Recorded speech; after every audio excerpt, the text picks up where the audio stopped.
The legend goes that a dwarf named Fafnir was famous for his strength and courage. Because of his qualities, he was tasked with protecting their kingdom. Dwarves were known to gather a lot of wealth, so a bit of added security was a must. I mean, they lived in a house made from gold and precious gems. But Fafnir also had another special talent. He was able to shapeshift. Tricked by Loki, the Norse spirit of mischief, Fafnir was taken over by his greed and the shine of his father's treasure. He decided he did not want to share any of it, not even with his father or his brothers. He stole it and ran away all by himself to a place he'd be hard to find, the middle of the desert. To protect his wealth, Fafnir transformed into a huge dragon. His new appearance looked like a huge snake, powerful and scary. His magical powers did not end there, though. Because the dragon couldn't fly, he also spread poison all around his new home, so no one had a chance to survive if they wanted to take his gold away. Fafnir was soon defeated by a young hero named Sigurd. The legend of Fafnir tries to explain why family is more important than greed. It also shows the many magical powers dragons possess. But the most interesting part is that it's quite a good example of how dragons came to be in our tales. But hey, this is just one of the many stories mentioning dragons. Just switch on your TV or peek into any bookstore, and you'll surely stumble upon dragons somewhere. Variations of dragon-like creatures have been described in stories from all over the world, from Asia to Northern Europe. Most of these creatures are depicted with reptile-like bodies, wings, and claws.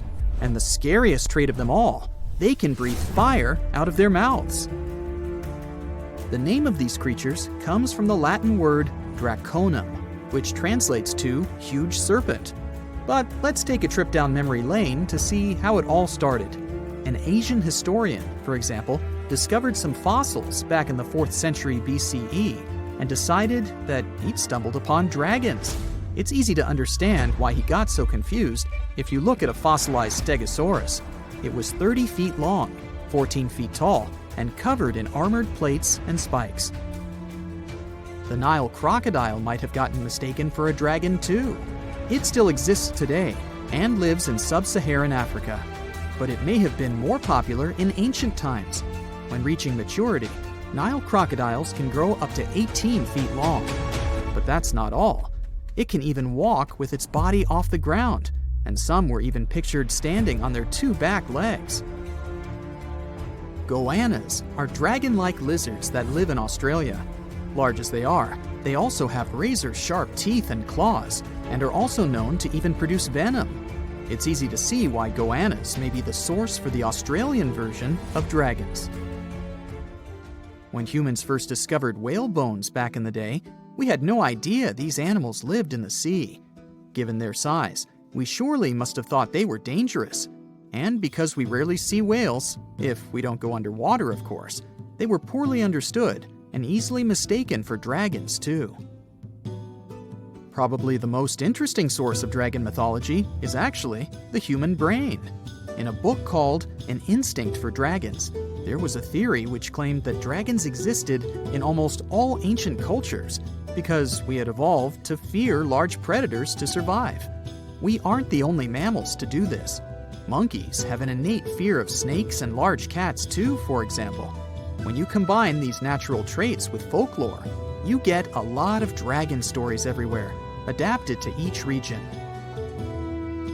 Reptilian beasts with magical powers date back as far as the origins of human civilization itself.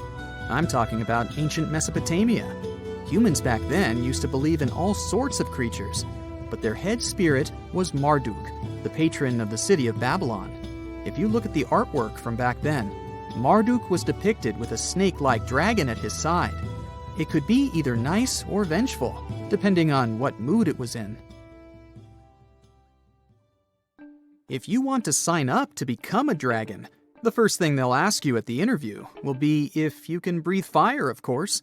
So scientists have tried to look into some ways that could make it real for dragons to breathe out fire without damaging their throats. To do that, they examined the bombardier beetle. This eccentric insect can pack up some really hot substances in its belly. Once the creature gets bothered by something, it shoots out a fiery load of chemicals. In all fairness, it's not really fire, but it does burn, so it's close enough. Going back to dragons, they'd need to have similar glands in their throats to produce the same effect. But where do dragons come from? They didn't just appear out of nowhere, regardless of the source you consult. Some tales, like that of Fafnir, say that even humans can turn into dragons, but the most popular theory is that dragons start out as eggs. Some sources even draft a series of stages a dragon has to go through during its life. Everything starts with hatching. Dragons are said to eat their way out of those shells and break the sides of the egg. Then there's the wormling stage, which is what dragon specialists, or dragonologists if you like, call a newly hatched dragon. It's still small and weak, but don't worry, it can take care of itself pretty well. The rest of a dragon's life stages are pretty self-explanatory. There are grown-up dragons, then ancient ones. A dragon's life ends when it reaches the twilight stage. Some sources claim dragons never stopped growing. Others even say they never reach the end of their lives. They just pass on to another type of spiritual existence. In a frosty Canadian park, hidden deep beneath layers of thick ice, scientists discovered a bizarre skeleton they named the Frozen Dragon. The skeleton had been in the frozen ice for millions of years. It took experts decades to work out the species of this strange fossil. It was identified as a new genus of pterosaur. Pterosaurs were massive flying reptiles with wingspans of over 16 feet. Their heads were 3.5 times the size of their bodies. Pterosaurs lived 76 million years ago when they soared above the dinosaurs. Scientists described them as the biggest, meanest, and most bizarre animals that ever flew. The new genus has been named Cryodragon boreas, which translates to Frozen Dragon of the North Winds. In 2013, a young mountaineer was climbing one of the tallest mountains in Western Europe, Mont Blanc. He noticed a strange metal box poking out of the snow. The mountaineer pried the box open and found that it was filled with precious rubies, emeralds, and sapphires. The climber immediately handed the box to the authorities. It was discovered that the box likely belonged to a passenger on one of 2 flights from India that crashed into the mountain over 50 years ago. The box was valued to be worth over $200,000, and authorities are still searching for the heir to the small box of treasures. In northwest Siberia in 2007, a reindeer herder was on an outing with his sons when he noticed something strange in the ice. The man realized it was a frozen mammoth calf and immediately contacted the local museum. The calf was named Luba and was the best preserved mammoth mummy in the world at the time of its discovery. Luba had been in the ice for 41,800 years and is around 30 to 35 days old. From trunk to tail, the mammoth calf is roughly the same size as a large calf. If you're interested in seeing for yourself, Luba travels to museums all around the world. On the frozen continent of Antarctica, covered in layers of ice and snow, is Mount Erebus, the frozen volcano. The volcano was discovered in the middle of an eruption in 1841 by explorers on an Arctic expedition. The volcano is over 12,000 feet tall and has been active for the last 1.3 million years. Deep within the middle of the volcano is a huge crater filled with large volumes of molten lava. The volcano has occasional explosions, which means it's classified as being in continuing eruption.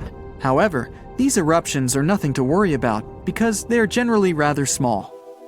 Back in 1991, 2 hikers were traveling across the Italian Alps when they stumbled across a body that they presumed to belong to a recently lost hiker. The duo trudged back down the mountain to report their unfortunate findings. Once the remains were recovered, it was clear that the body was not recent at all. Scientists determined that the Iceman was more than 5,000 years old and named him Otzi. The discovery was unlike anything scientists had ever before seen because the body was so well preserved. For years, Otzi was studied by scientists who discovered that our ancestors have a lot more in common with us than we ever knew before. Otzi was covered in ink body art. Research done on the contents of his stomach revealed that his last meal was dry-cured meat, similar to the bacon we eat today. Otzi has at least 19 relatives living today, somewhere in Central Europe.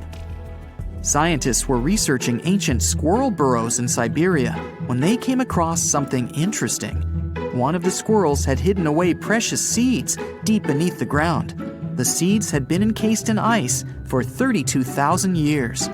The seeds were for the flower Silene stenophilia, which had long since gone extinct. Amazingly, scientists were able to recover plant tissue from inside the seeds and grow an entire crop of flowers.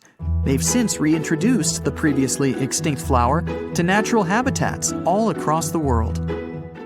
In 1930, a team of Norwegian scientists sailed around the Arctic Ocean, conducting research on the seas and glaciers. They reached White Island, a dangerous and icy land no human had set foot on before, or so they thought. The scientists were shocked to discover the tip of a small boat sticking out of the snow. Frozen inside the boat, they found scientific equipment and various personal items, including a jacket monogrammed S.A. Undre. They had discovered the wreck of the famous Undre Arctic balloon expedition. In 1897, Swedish explorers, led by Undre, attempted to travel to the North Pole by hydrogen balloon. No one had ever heard from them ever again. People only found out what happened to them when the wreck was discovered 33 years later. It turns out that the balloon had crashed on White Island only 2 days after departing from Sweden. The explorers traveled along the island on a small makeshift boat, but were unable to make it any further. The best preserved woolly mammoth ever found was discovered in an area of permafrost in Siberia in 2010. Scientists named the frozen mammoth Yucca, after the small village near where it was found. Yucca had been frozen for 39,000 years and is thought to have been around 6 to 8 years old. Because Yucca is so well preserved, it has been studied for years and provided new information about mammoths. In 2019, scientists reported that they were able to activate cells taken from Yucca's tissue. Maybe one day we'll have woolly mammoths roaming the land. From looking at pictures and videos of Antarctica, the continent appears to be freezing cold, covered in snow, and flat, except for a few small hills. Scientists believe that too. When studying the Gomburtsev Mountains in the early 2000s, they were shocked to discover that the small rocky hills were actually the peak of a gigantic mountain formation under a mile of snow. Using radar technology, researchers worked out that the mountains are really around 10,000 feet tall and sprawl across 750 miles. This is around the same size as the European Alps, except hidden under tons of ice and snow.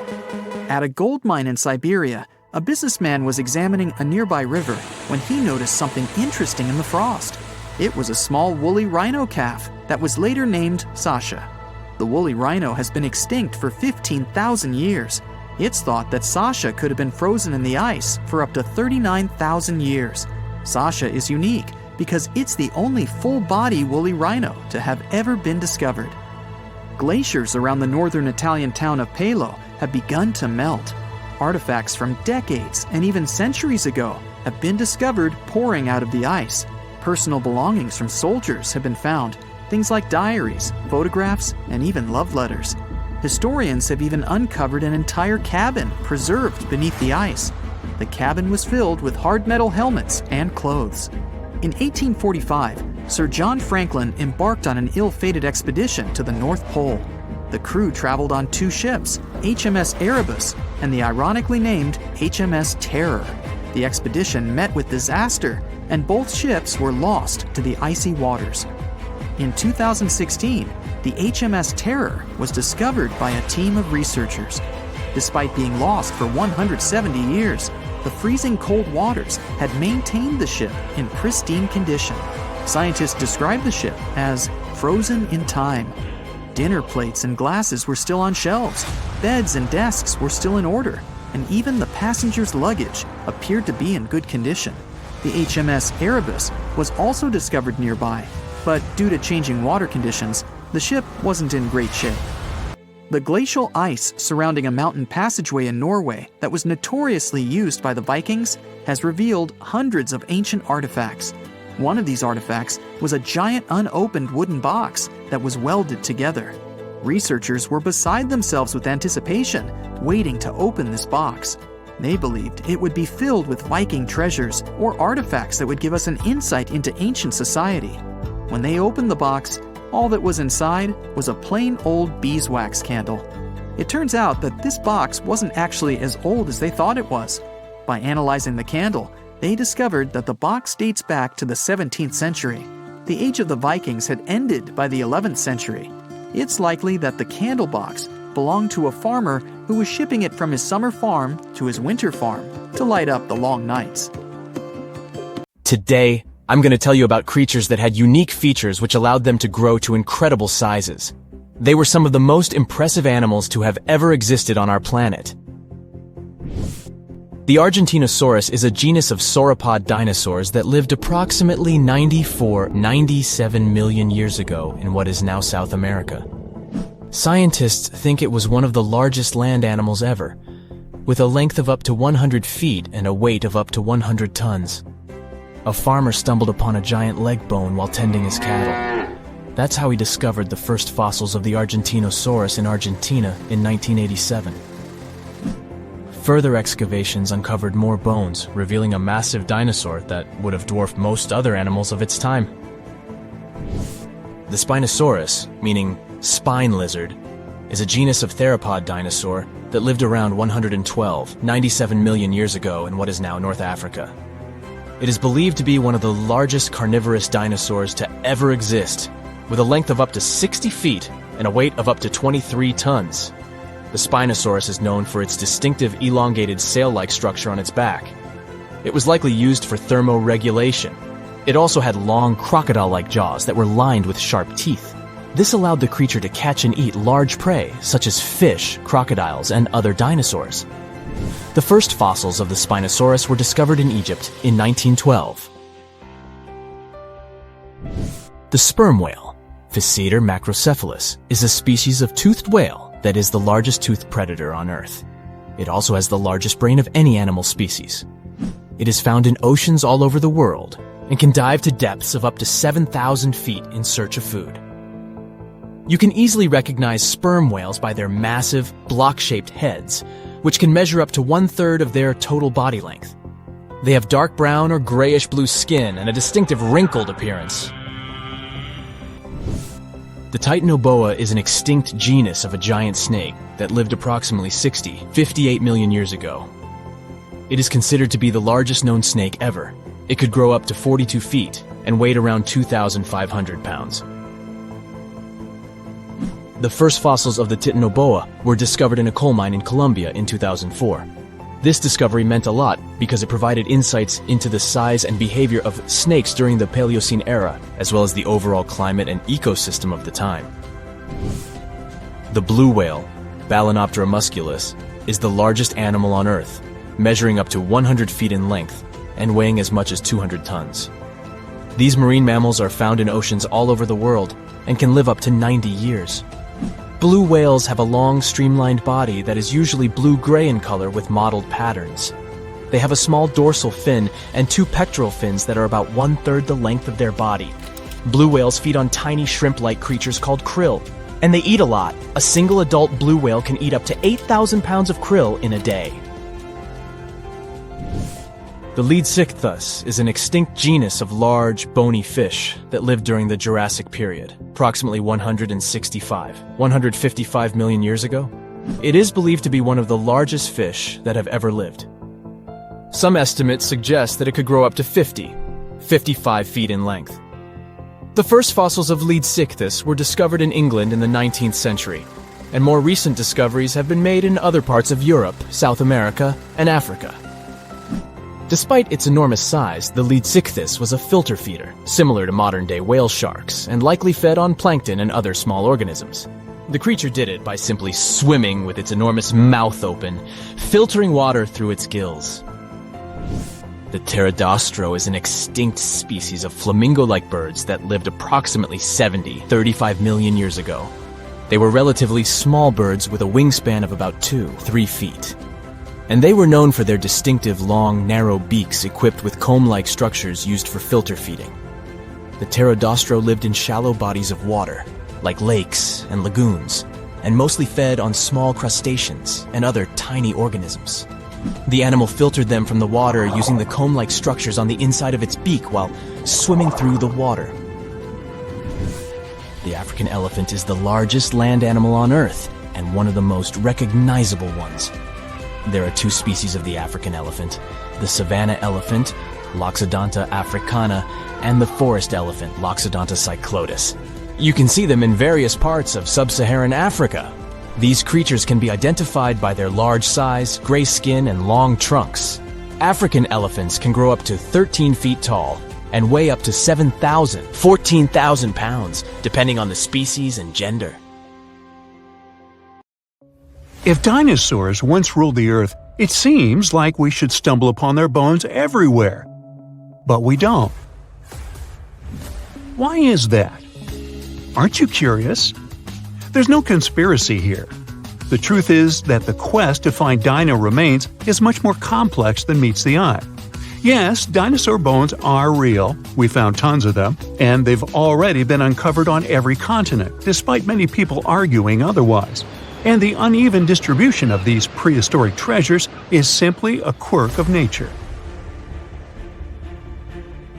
Turns out fossilization is an incredibly rare phenomenon. It only happens under specific conditions.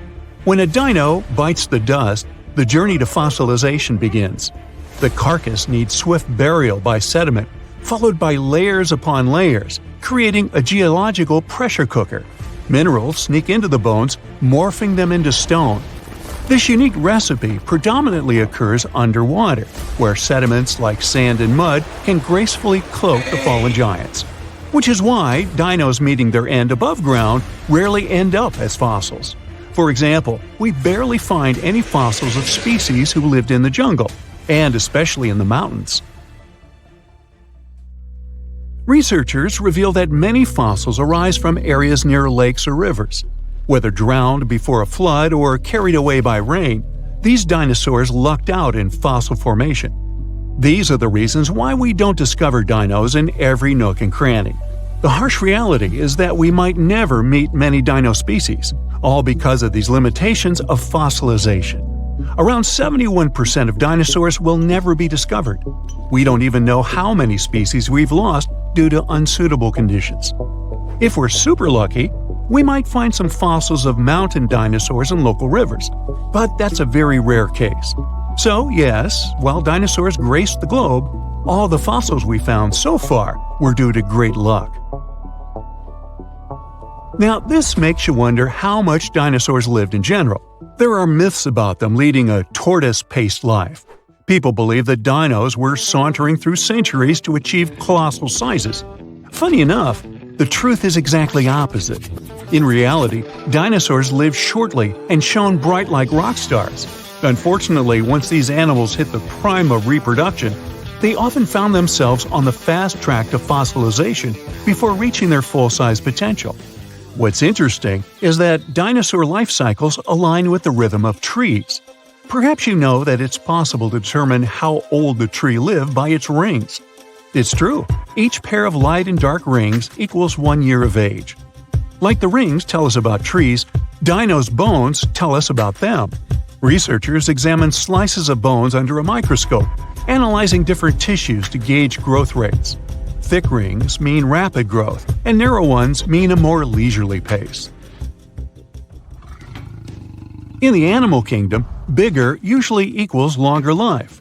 So, some people wonder whether big dinos actually live longer. Apparently so. Large sauropod dinosaurs, akin to ancient behemoths, likely took around 30 to 35 years to reach their colossal peak. Following that, they might have enjoyed a few more decades on the prehistoric stage. For smaller dinosaurs, like the nimble arthropods, life was a swift affair. They grew to their full size after around 4 to 5 years of life. But after a mere 3 to 4 years, these mini dinos, unless super fortunate, might have bid adieu. So it turns out many dinosaurs didn't live for hundreds of years. Most of them, even colossal ones, rarely marked even their 50s. It's a surprise if you compare them to today's giants like blue whales and elephants.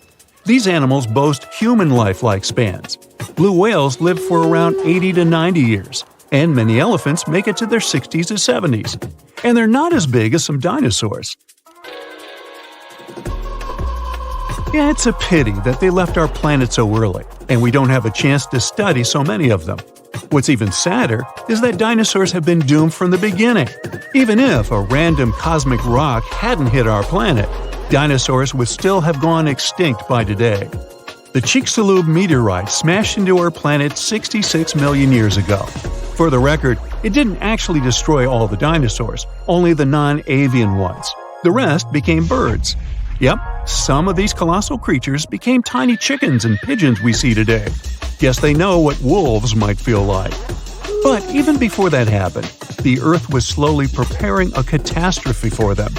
Recent research shows that the era before the asteroid impact wasn't exactly a paradise. It was more like a brewing cauldron of environmental challenges. The scientists delved into the Deccan Traps, one of the largest volcanic regions in present-day West India. They came up with an innovative technique to study the past through volcanoes by measuring sulfur concentrations in rocks. That's how they learned that the Deccan Traps, spewing millions of cubic miles of molten rock, contributed to global climate shifts. Over 100,000 years before the infamous Chicxulub meteor struck, global temperatures might have plummeted by several degrees. This sudden drop was most likely triggered by sulfur emissions from the Deccan Traps. And this, in turn, led to pretty wild, unpleasant climate conditions. The Earth ended up experiencing volcanic winters. This made life super challenging for flora and fauna and set the stage for the eventual dinosaur extinction. So, even if there was no asteroid, dinos wouldn't survive for too long. For a long time, scientists have been arguing whether it was the asteroid that wiped out the dinosaurs or the volcanic activity. Finally, technology is developing, and we can use it to answer this question. An AI system developed by researchers offers its own perspective. Using over 100 processors fed with geological and climatic data, the AI explored the fossil records and over 300,000 possible scenarios to find the truth. And, according to the machine, the volcanic theory is far more plausible. It told the scientists that the climate changes required for a mass extinction were likely caused by the Deccan Traps alone, even without the asteroid impact. The volcanic eruptions coincided with the Cretaceous-Paleogene boundary, starting 300,000 years before the asteroid, and it continued for an extended period. This raised some questions about human versus AI judgment. Some scientists expressed skepticism and talked about the AI's potential bias. But the researchers who led the project are excited about the novelty of their method and its potential to explore other periods of Earth history. However, it will likely take some time for humans to build trust in AI. We already mentioned that non-avian dinosaurs survived this apocalyptic event. For some reason, neither volcanoes nor an asteroid wiped out everything on our planet. Many animals survived, evolving into mammals, and many plants continued to flourish. Plants went through this even better than animals, actually. A catastrophe bid farewell to about 75% of Earth's species, not to count all the individual losses. Yet, botanical wonders survived. Around 78% of our plant species owe their existence to their persistent ancestors. Unfortunately, plants don't turn into fossils as easily as animals do, and we already know that this process isn't quick or common either. So the researchers had to turn to evolutionary trees. They analyzed up to 73,000 surviving plant species. The findings revealed a remarkable narrative of evolution and dominance. Turns out, after the Great Extinction, these sneaky plants seized the opportunity, just like mammals who rose to prominence after the dinosaur era. Major orders, like those of mint, magnolia, and orchids, not only coexisted with dinosaurs, but thrived beyond the extinction. The secret to their success lies in how they could adapt for pollination. They didn't care whether they were pollinated by wind or insects or anything else, basically eating resources from anywhere they could find. Thanks to this awesome adaptability, which scientists call flower power, their legacy lives and flourishes today.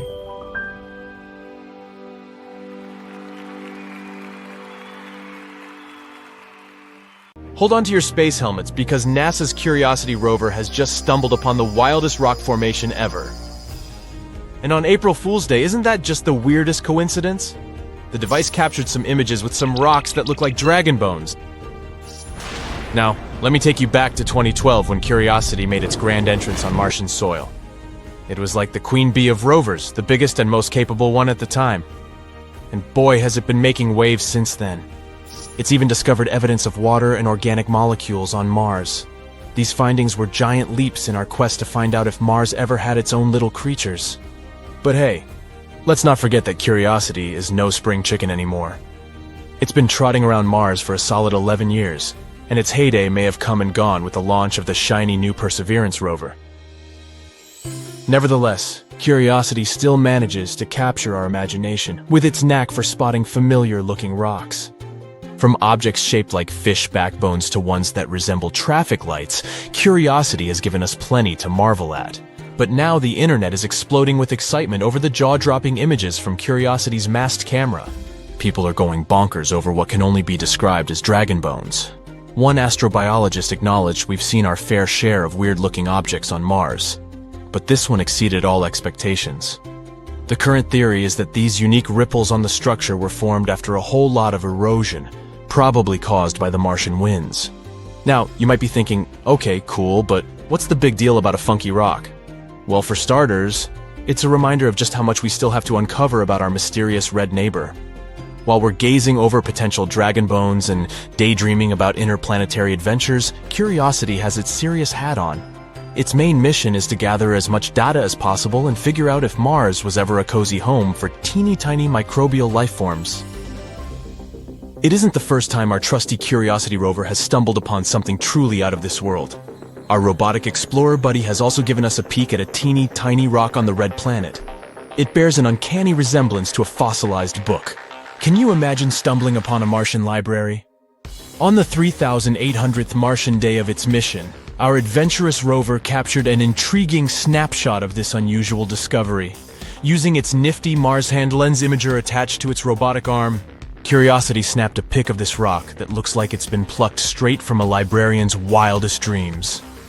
Before you get too carried away with fantasies of outer space reading materials, let's clarify the dimensions of this rock. While it may resemble a book, it's pint-sized in comparison. In fact, it's only a mere 1 inch across. So don't go expecting the next Martian bestseller to hit the shelves anytime soon. It's more of a pocket-sized edition, perfect for a quick read during interplanetary commutes. Now, before you get too excited about this discovery, do know that NASA officials commented that peculiarly shaped rocks are pretty common on Mars. Also, billions of years of relentless Martian winds have swept away everything except these uniquely shaped remnants. Curiosity has quite the eye for spotting unusual formations. Back in February 2022, our rover pal stumbled upon a mineral flower with branching patterns that looked like it had been styled by a florist. It measured a petite 0.4 inch in width, and just a few weeks later, on February 16th, Curiosity managed to capture some rocky evidence of ancient lakes, featuring teeny ripples and waves frozen in time. If you thought Mars was just a desolate red wasteland, think again. Scientists have even discovered larger-scale shapes etched into the Martian surface by ancient water. For instance, there's a rock formation that bears an uncanny resemblance to the adorable face of a teddy bear. Who knew Mars had a cuddly side? And to top it off, there's another rock that looks like the spitting image of the frizzy-haired cartoon character. But Curiosity isn't just about oddities and peculiarities. Remember that time on February 2nd when the rover unveiled the first clear images of sun rays on Mars? Picture this. As the sun dips below the Martian horizon during sunrises or sunsets, its rays create a mesmerizing sight as they pierce through gaps in the clouds. It's like Mother Nature's own laser light show. There are even images online with a so-called doorway on Mars. And no, it's not a secret passage for little green Martians to hop in and out of, if that's what you're thinking. The internet went bonkers when Curiosity captured a snapshot that seemed to reveal an object resembling a door. Cue the weird theories and intergalactic excitement, nothing to worry about, as experts have chimed in with a down-to-earth explanation. According to specialists who know a thing or two about Mars geology, this particular structure is most likely the result of natural erosion. Boring answer, I know, but erosion is yet again to blame here. However, some scientists have also chimed in with a dash of humor on the matter. They pointed out that the door stands at a modest height of less than 3 feet. So even if we were to believe it's a doorway for Martians, we'd have to imagine a particular type of tiny extraterrestrial beings, like Martian hobbits. But let's get back to reality, shall we? The consensus among experts is that this door is nothing more than a shallow opening in the rock, cleverly crafted by the forces of nature. Those visible layers were likely deposited around 4 billion years ago under sedimentary conditions, potentially in a river or a wind-blown dune. The winds on Mars have been hard at work, eroding these layers over time, leaving behind the intriguing features we see today. And if you look closely, you'll notice a few natural vertical fractures scattered throughout the image. These fractures are a result of rocks weathering on Mars, and the small cave-like structure we've affectionately nicknamed the door seems to have formed at the intersection of these fractures and the aforementioned layers. It's almost as if a gigantic Martian boulder decided to take a tumble, creating this whimsical cave entrance. There's also a famous Mars crater that's not just your ordinary, run-of-the-mill hole in the ground. It's chock full of shiny opal gemstones. According to a cool new study, those mysterious halos of rocks surrounding cracks in the Martian crater might actually be made up of water-rich opal gemstones. Can you imagine that? Mars, the planet of bling! Curiosity yet again came to the rescue and did some serious snooping around. It seems there's an ancient, dried-up lakebed on Mars that is teeming with opal gemstones. These objects could be evidence that water and rock have been having a grand old time beneath the Martian surface. Much more recently than anyone had previously thought, that is. Now, when scientists start talking about water, you know they're on the hunt for signs of life. After all, water is pretty crucial for life as we know it. But here's the catch. Water isn't flowing on Mars anymore. So these clever scientists have to put on their detective hats and search for geological signs that water once existed there. What does opal have to do with water on the Martian surface? Well, to make opal, you need rocks with a whole lot of silica and some good old H2O. There's more. Researchers also dove deep into the Curiosity rover's image archive and discovered that these opal-rich halos are not just hanging out in one spot. Nope. They seem to be spread out all over the place in Gale Crater, which is like a huge ancient lakebed. So what did these clever scientists do next? They ran some tests, of course. Using Curiosity's fancy instruments, they confirmed that these light-colored halos do, in fact, contain opal. All this data and those cool fracture halo pictures from earlier in the mission led the researchers to a mind-boggling conclusion.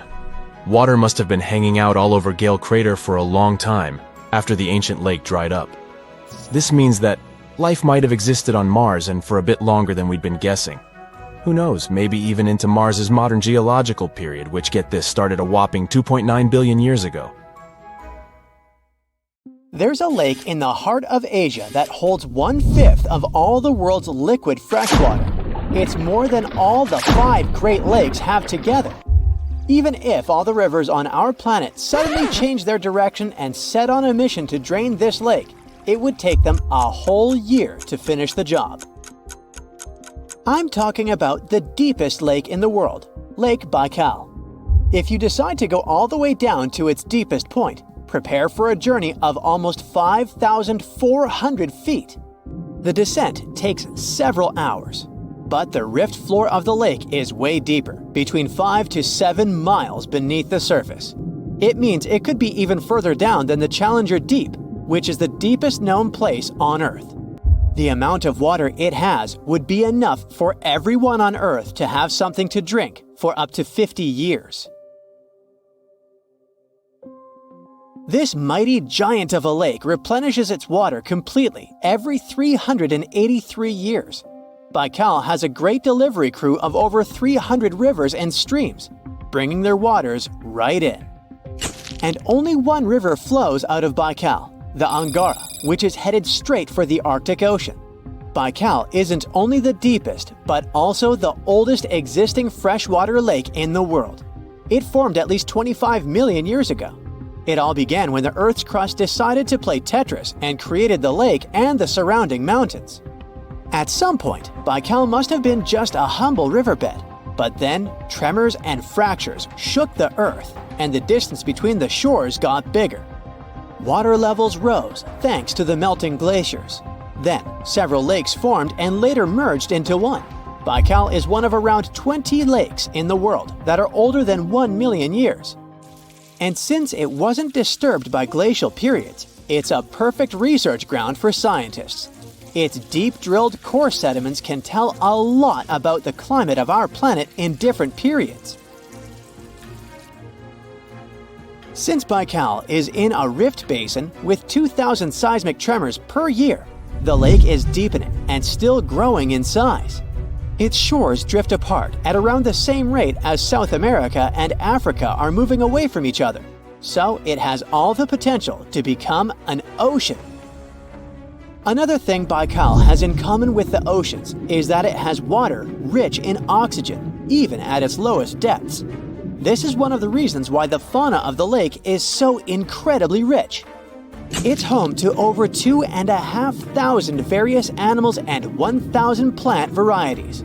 Around half of them are unique and only exist in this area, like the endemic algae, the Baikal omul fish, and the Baikal oilfish. There are also some bears, elk, and lynx living on its shores. They must appreciate the fact that the temperatures around the lake are always higher than the rest of Siberia, thanks to its huge water mass. Most Baikal dwellers prefer to stick to the bottom of the lake, but there's one brave guy you'll meet if you decide to visit. Meet the Baikal seal, also known as Nerpa. It's the only true freshwater seal in the world. Nerpa's eyes are so cute it nearly landed the part of Puss in Boots in Shrek. Nerpa in Boots sounds good to me.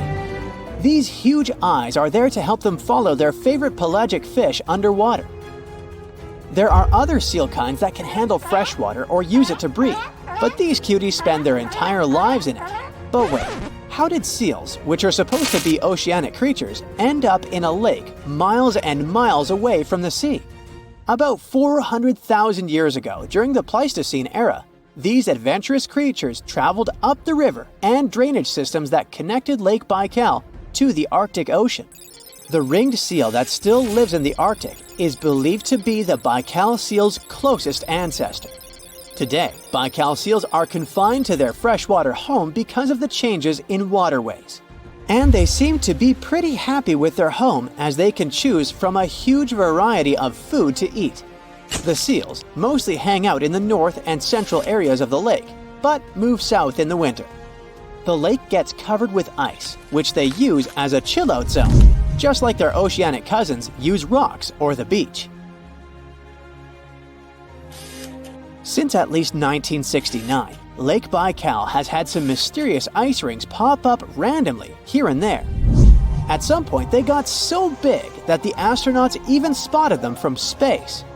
The rings usually appear in late April, but can be there in January or May. Scientists couldn't crack the code on how these rings form for a while. They had all sorts of theories, and the most popular involved methane gas bubbles from the lake's depths. But then, scientists noticed that some of the rings were in shallower waters, where gas emissions don't happen. So, an international team of scientists decided to solve the mystery. They traveled to Lake Baikal, drilled holes in the ice, and dropped sensors into the water. In 2016, when they started the research, they heard that 2 vans had gotten stuck in the mysterious ice rings. Once they had analyzed the data from the sensors, it turned out that the secret behind the rings was warm eddies flowing clockwise under its ice cover. The currents were less intense in the center of the eddies, so the ice above them was thicker at the edges. The waters of the lake are so clear that you can see some extremely deep parts up to over 130 feet down. This is thanks to the surrounding mountains that send off melting ice right in. Plankton that live in the lake also helps clean the floating debris. When this crystal clear water freezes, it forms an unusually thick and see-through layer of ice. The wind likes to play sculptor on Baikal and creates one-of-a-kind pieces of art here. It picks up water, which, of course, freezes into the most unusual designs. Frozen bubbles and icicles you've never seen before. The location and geography of the lakes and the cycles of melting and refreezing create the perfect conditions for this ice workshop. And you can even see rocks that seem to be floating. The bottom of the rock freezes to the surface of the ice. Then, the strong winds wear away the surroundings, leaving a perfect pedestal for the rock. If you think the floating rocks look eerie, how about Baikal's version of the Loch Ness Monster? The local Buryat people have a legend about the water dragon master that lives in the lake. A dragon is believed to be the most powerful creature living on Earth in Asian mythology. They believe there are 4 dragons living in the 4 seas, each responsible for one of the cardinal directions. Baikal is the North Sea in this story. The image of this dragon is supposedly etched in ancient petroglyphs on the cliffs of Baikal. There's also a hefty stone slab that looks like a monument dated back to somewhere between the 3rd and the 9th century BCE, depicting a mysterious water monster. Imagine the stories this stone could tell, echoing the whispers of a bygone era and leaving us to unravel the enigma of the Baikal cliffs. The legend says that a local warrior was chasing the dragon. He finally reached the largest Baikal island of Alkan. He was ready to face and defeat the dragon, but the beast turned into a beautiful girl, and they got married. That's one unusual twist to a classic defeat the dragon and take the girl story. So, local legends describe that dragon as a giant sturgeon with an almost gator-like snout and armored body. In reality, the mythical monster must be one of the many huge fish living in the lake. They can afford to grow to several feet in length thanks to the high levels of oxygen in the water. Beluga sturgeon can weigh several thousands of pounds, lives up to 50 or 60 years, and never stops growing. You're on vacation, taking a trip to the family estate set in the cold Scottish Highlands. An old ruined castle sits alone, a token of your family's heritage. You spent your childhood in the nearby forest chasing squirrels, and through adulthood, you have enjoyed walking every acre of it. There's always something new to be found. As you walk the millionth time through the trees, you find a small stone building. It's half covered in dirt and overgrown grass. Curious, you've never seen this before. You dig away at the dirt and pull away the grass, eager to learn what's within. You find a small, weather-worn door, large enough for a dog. Maybe it's a royal doghouse. You pull the old door and look inside. It's a small room with nothing in it except for an old sack. You grab the sack, taking a closer look, trying to identify the fabric. But wait a minute, there's something inside of it. You look inside and find an egg about the size of an ostrich. Dogs don't lay eggs. Looking at the egg closely, you notice it's very old and heavier than you expected. You shake it gently, feeling the sensation of liquid inside. Suddenly, you feel some energy coming from it. Shocked, you attempt to throw the egg away, but stop yourself. For some reason, you feel a sense of longing towards the egg, as though it belongs to you. You hold it close, protecting it, and carry it back to the homestead. You sit by the egg, lying on the kitchen table, waiting and expecting something to happen. Your eyes become heavy, and slowly they close. Just as your eyelids touch, the egg wriggles slightly. You open your eyes in response, but the egg remains still. Did I imagine it? It wriggles again and again, and now it's constantly shaking. The egg rolls around on the table, cracks begin appearing, and something inside is hitting the shell with great ferocity, desperate to be released. Finally, the shell breaks open with an almighty thrust from the small resident. It stands with its arms stretched into the air and squeals out to the world, "I am free!" You look towards what should be a bird of some sort, but this is a very strange bird. 4 legs, wings, reptile skin. It's a dragon. Wait, what? A dragon? Yes, a dragon. It says to you after reading your thoughts. How? What? You're struggling to find your words. You are the descendant of these holdings, are you not? You nod, confused even more because it can speak. As per the decree of 1061, we few that are laid within an egg are loyal to the caretaker side. You look at one another. The dragon is definitely waiting for some response. You are so confused you can't utter a word. Have you chosen a name for me to which I am to respond? Ah, a name. Right, I will call you Dog. Dog responds by bowing honorably. It is a worthy name I hope to bring glory to. Glory?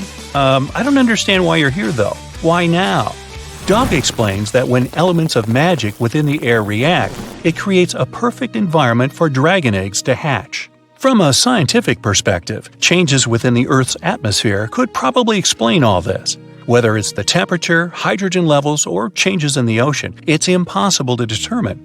You accept that it's just magic. Exhausted by the events, you head to bed. The following morning, you awake, expecting to see Dog waiting for you. He's nowhere to be found. You go outside. It's all very quiet. No birds are singing. The distant sheep are also quiet. Suddenly, Dog flies down. He's grown to the size of a cow. He's grown way too fast, though you think you know why. You try not to imagine what he's been up to. First lesson, human, get on. Dog positions himself to allow you onto his back. You don't question him, trusting that he knows what he's doing. Without warning, he begins to run fast toward an open clearing, just like an airplane, as he gathers enough speed. With the force of the wind, you both take off. You speed through the air, gaining altitude. You hold on tight. Passing through near misses between trees, Dog makes immediate turns, and you wish you were safely on the ground. You can hear Dog's voice within your head. You will act as my eyes as well, watching from where I cannot. I see trees all around. There are some hills in the distance. Not now. Dog interrupts. You will look out for danger, not observe the scenery. You are flying for some hours, and you have no idea where you might be. You're too concerned about hanging on, and it's cold. You should have brought warmer clothes. Now jump. You jump without hesitation, trusting Dog's orders, but you quickly regret this move as you fall to the ground. The distant trees below are quickly becoming larger. Spread your arms out and grab on. Dog pulls in beneath. You land on top of him and grasp him immediately. Good job. We only get one try at that trick. Dog laughs. You safely land in a landscape you're unfamiliar with. Fetch some wood. We'll make camp. Annoyed at taking orders from what's meant to be your dragon, you respectfully go to collect wood as Dog flies away. You collect a good pile all stacked neatly. Dog lands with a sudden thud next to it. He doesn't acknowledge your hard work and starts it up with one puff. He lays peacefully and drifts off to sleep, snoring loudly straight away. You enjoy the warmth, but it's still uncomfortable on the ground. You feel it would be appropriate to lay next to Dog, and he gives you a flick of his tail. Oh, man. With his eyes still closed, he grumbles, I am not furniture. I am a dragon. and goes back to sleep. You lay down elsewhere and drift off to sleep uncomfortably. As you wake up the next morning, there's hardly any warmth coming from the charcoal remains. Dog is nowhere to be found. Not surprised, you sigh, worst dragon ever. Dog arrives in his classic unexpected style and throws you some cooked meat. You don't ask where he got it. Best not to know. Eat well. Today is our biggest task. Danger approaches. Dog stands looking out towards the unknown. You eat your meal, enjoying the little something this partnership has provided. You look up and notice that Dog's size has grown twice as large overnight. You gather to his back and climb up. His wings are so large now, he doesn't need a runway and takes flight without warning. Be on the lookout today. Today is the day. As Dog rushes forward, you ask, "What day?" Just be focused. Dog yells. Together, you fly north. The air is cooler, but Dog's body warmth is greater today. Dark clouds form in the distance. Flying closer, you can see things in the distance, unsure to make out what they are. Dog realizes your concern. Ice goils. What? The same magic that allowed me to hatch brought them from the ice. They will want to turn the world frozen. Only we can stop them. You're concerned as you observe their numbers. There might be dozens, if not hundreds, and possibly more hiding in the clouds behind them. As you approach, Dog speeds toward them, fending them off, breathing fire and biting. You hold on tight, trying to avoid the sharp ends of their wings. Their numbers are too many. Dog is becoming overwhelmed. An ice squirrel from overhead speeds down, targeting Dog, realizing he's unable to do anything as he's facing several of those at once.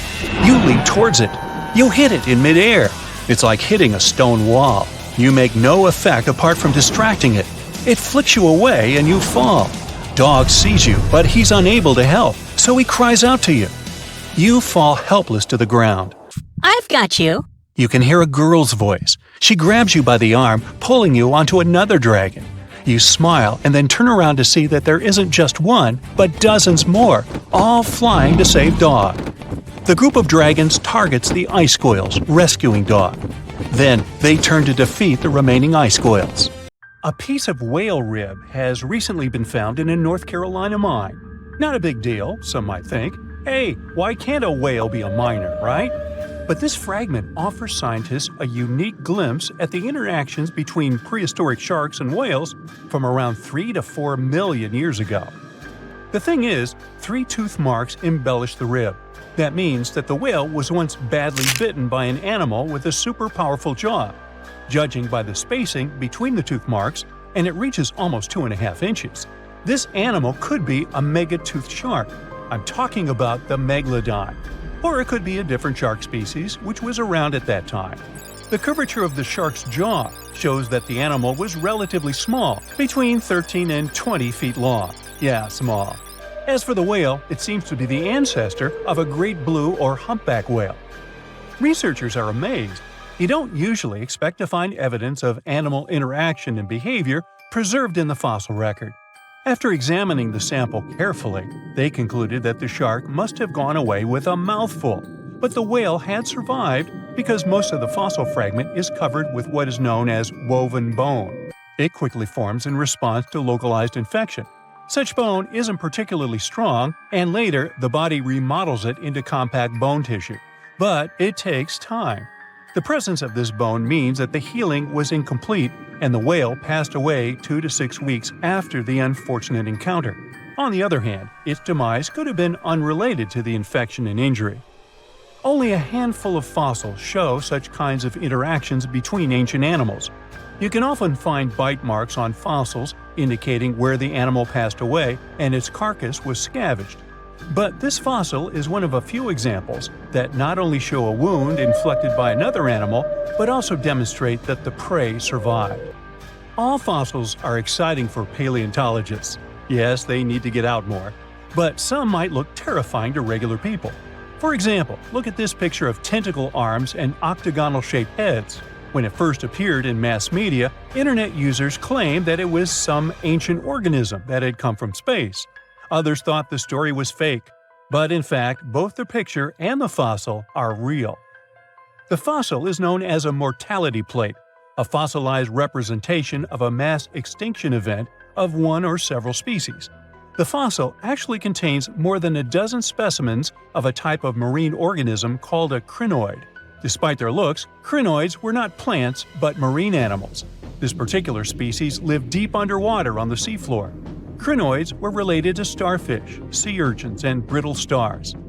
These creatures could attach themselves to the seafloor with stalks made up of flexible porous discs connected by soft tissue.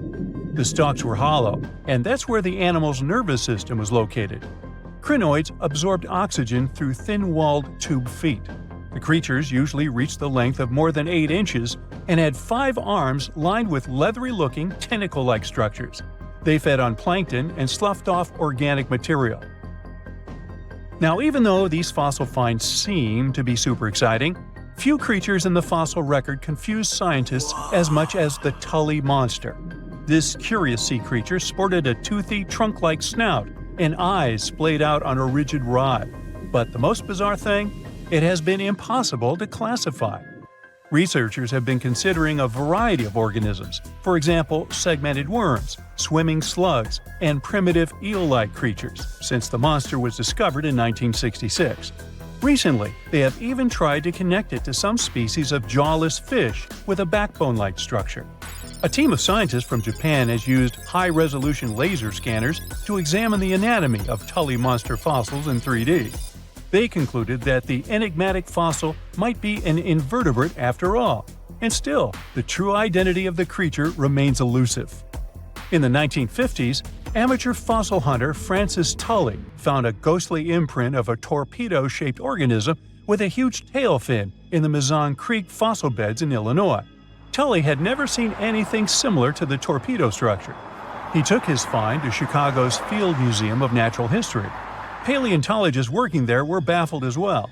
Since then, scientists haven't been able to determine where the creature fits on the phylogenetic family tree, or where they should spend Thanksgiving. In 1741, an explorer and captain named Vitus Johansen Bering led an expedition to map the coast of Alaska.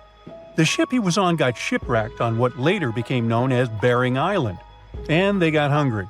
Half the crew survived thanks to the discovery of an extremely large sea cow. With the meat of these animals nourishing them, the sailors managed to build a small ship from the wreckage and return home. On their way back, a scientist who was among them spent his time documenting the animals and plants they had found. The sea cow was particularly interesting because without it, the crew wouldn't have survived. These animals were more than 26 feet long and weighed around 10 tons. All sea cows are members of the order Sirenia, marine mammals more closely related to elephants than cows. The scientists described them as having black skin, a small head, and stubby forelimbs. Those sea cows floated on the water's surface, munching on kelp. After the information about these animals became widespread, sea otter fur trading expeditions made use of that convenient depot en route. Sea cows were docile and could be easily hunted. Long story short, within 27 years after the scientists mentioned those animals, they were driven to extinction. But it's not the saddest part. The fossil record reveals a much deeper and darker history. Fossils of sea cows have been discovered all over the world, from Japan to Mexico. It means that the animal once thrived in the vast kelp beds around the entire North Pacific Rim. That small population discovered by the expedition was probably the last remains of a once much larger and way healthier population. More likely, Aboriginal hunting had already reduced the numbers of these animals to near extinction levels, and the final blow came from Western hunters. The living close relatives of those ancient sea cows are rarely hunted today. Still, they're under threat of extinction themselves. To some, this amazing fossil might look a bit disturbing. Slaves' lentils are fossils that belong to animals called nummelites. They lived and thrived in a warm, shallow sea covering part of Egypt around 40 million years ago. The name nummelites hints at the fact that larger specimens resemble coins, and in Egyptian folklore, they're even referred to as angel's money. These creatures have a simple, single-celled structure, which contrasts with their super intricate skeleton. Look at this series of spiral overlapping whorls. Each whorl is divided into countless tiny chambers. Nummelites can grow to be 4 inches in diameter, and still, they are the fossils of single-celled animals related to amoeba. How and why did they grow to be so large? The reason could be their symbiotic relationships with other smaller organisms. In the case of modern species, such symbionts are tiny golden-brown single-celled algae called diatoms. The shells of nummelites are relatively transparent, and since they're flat, there's a large surface area for the light needed for the diatoms to photosynthesize. For some reasons, scientists are still debating about them. The presence of plant symbionts and animals dwelling in the sea encourages the growth of a calcareous skeleton in hosts. So, the gigantic size of the nummelites in Egypt could be due to their close relationship with symbiotic diatoms. Does that make sense? Fun fact: a species of nummelites evolve very fast, and their fossils change from one layer of sediments to the next. So, the limestone used for the pyramids of Giza are so packed with such fossils that it's known as nummulitic limestone. This limestone also contains 2 kinds of nummelites, the smaller slave's lentils and the larger angel's money. But those are not different species, but rather different stages in the life cycle of a single species. Now here's something. Baltic amber is one of the most common resins found in the world. The resin for this is that due to the vast forests of pine, their numerous deposits are so common they provide wonderful treasures from long ago. Ants are especially common in the Baltic amber, which comes from pine trees. Its resin is rich in sugar, so the ants often live amongst the trees, close to the easy source of food. One block found in East Germany has preserved one ant that is estimated to be about 48 million years old. Think of the birthday cake. But what makes this find interesting is another animal inside the amber. It's a mite, notorious hunters in the insect world, capable of traveling at great speed. These guys quickly latch onto their hosts, sucking them dry. They're also capable of destroying entire hives in one go. And within this piece of amber, the amber provides a display of their final struggle. In Southeast Asia, feathers belonging to something unique have been found from 80 million years ago. They were captured in resin during the Cretaceous period, a peak time for dinosaurs. The many feathers inside are from the Coelurosaur. It looks like a dinosaur, but this animal is more related to birds. Other feathers like this have been found in resin. They belong to avian and other non-flying dinosaurs. The discoveries have helped reimagine what dinosaurs actually look like. Still, dinosaurs may have had feathers instead of being completely bald. Of course, for most of them, the feathers weren't used for flying, but they helped the dinos stay warm. However, the feathers weren't all that was found, and a part of the Coelurosaur's tail is also preserved.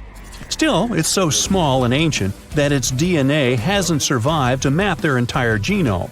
The enclosed tail is also very delicate, and it can't be removed from its protective amber shell. But although these findings can only be observed, they've still provided a great insight in the evolution of birds. But how does amber preserve things so effectively, even at the initial stages? The trees produce the resin to protect any small gaps in the bark against feeding insects. Its antiseptic nature and lack of water content ensures it doesn't degrade for a long time. This also makes it more resilient as it petrifies over long periods, eventually becoming a fossil. Some of the oldest amber ever found was from the Triassic period, showing how long it can last. The pieces from Italy are about 230 million years old. And inside one of these ancient droplets holds the oldest arthropod ever recorded. This mite found inside has provided a broader understanding to their evolution. Today, they're known to mainly annoy gardeners by feeding on the petals of flowering plants. However, at the time the mite was caught, flowers didn't have any petals, and it would be without this tasty meal for another 100 million years. Now, 100 million years ago, Myanmar was part of Gondwana, the great supercontinent. At that time, Myanmar wasn't part of Asia yet. But it was still lush with a great forest, which contained many species of lizards that lived amongst the undergrowth, hiding away from dinosaurs. Many of them have been stored within amber. This fact helped discover ancestors of geckos and chameleons. By using CT scans, scientists have analyzed them, providing a glimpse into the formation of their scales, teeth, feet, and claws. It also provided an understanding of how these archaic creatures once appeared. Although mostly pieces of lizards, by using modern technology, the scientists have been able to create 3D images of the lizard. These images can reveal how those guys appeared in their full form. The images show that they still retain some of their exact features to this day, like the chameleon's sticky pads used for climbing. A salamander fossil from around 20 million years ago is one of the most intact specimens ever found in amber. Details of its final moments show that it had been attacked before getting stuck in the resin. However, what's confusing about this find from the Miocene era is that the amber was found in the Caribbean, but it came from a tree that's closer related to those from East Africa. The lizard also has ancestry from the same area. Finds like this have opened a whole new understanding about how these small lizards migrated. It's expected that they would have ridden fallen logs, which took them across the seas to new homelands, not only to the Caribbean, but to all continents except for Antarctica. Nobody goes there, it's too cold. In the Dominican Republic, you can find some of the rarest of all ambers.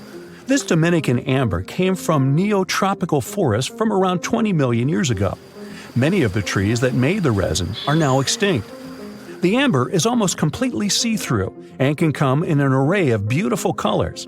The most common colors are red, yellow, and even blue, and are easily mistaken for gemstones.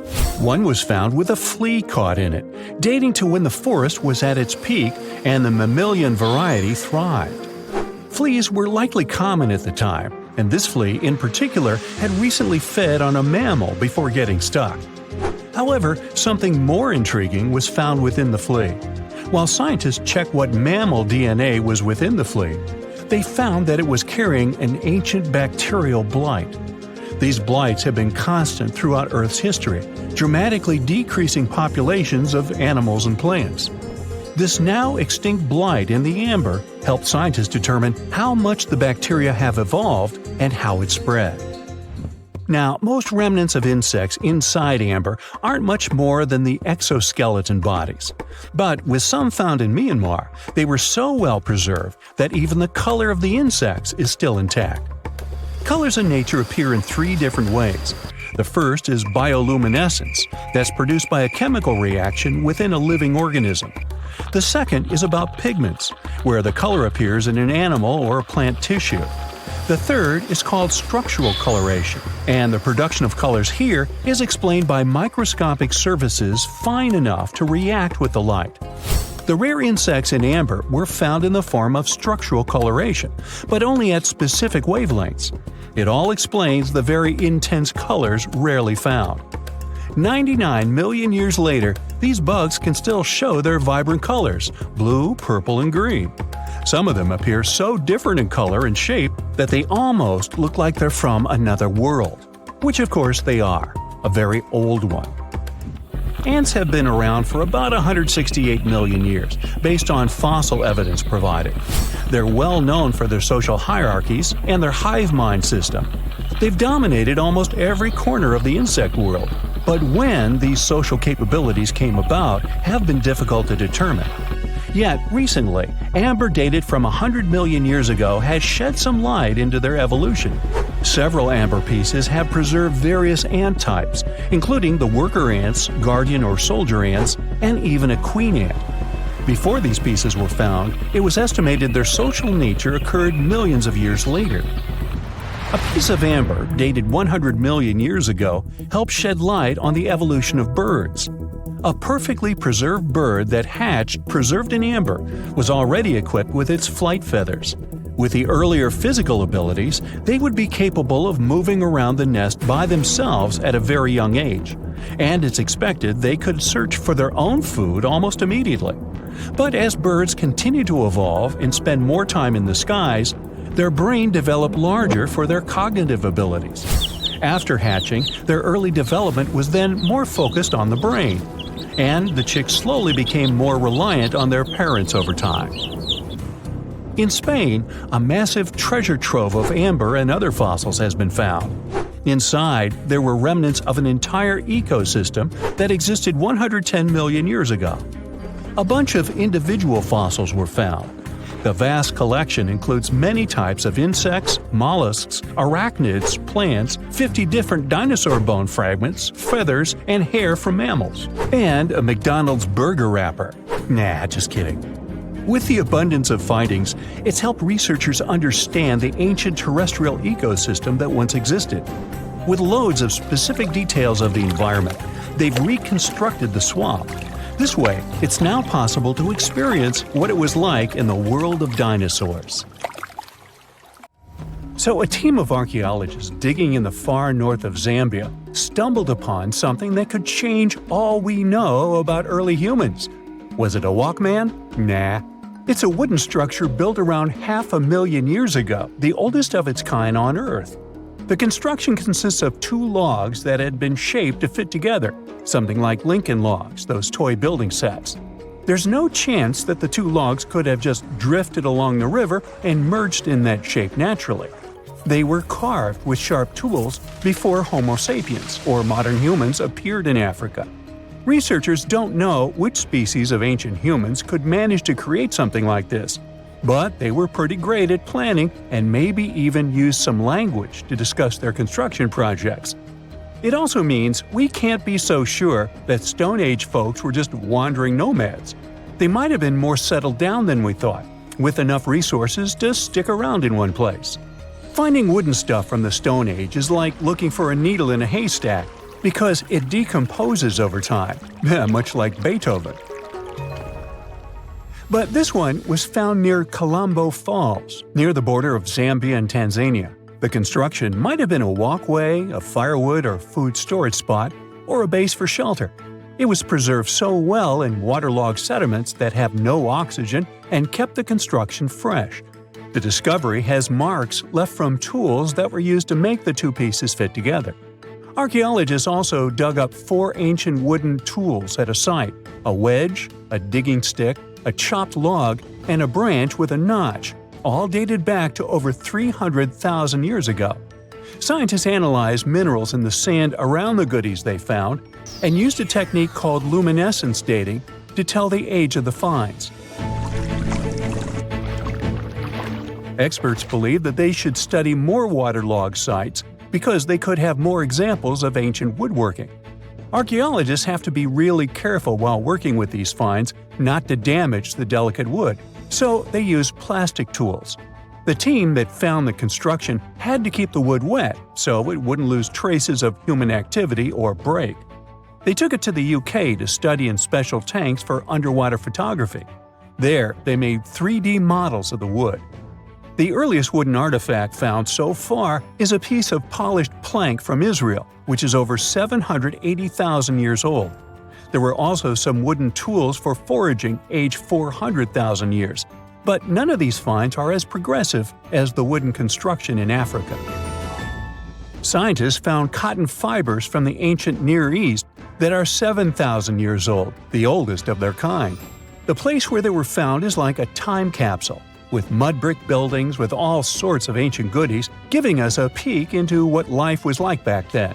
They've already found signs of ancient parties with spots for stashing food.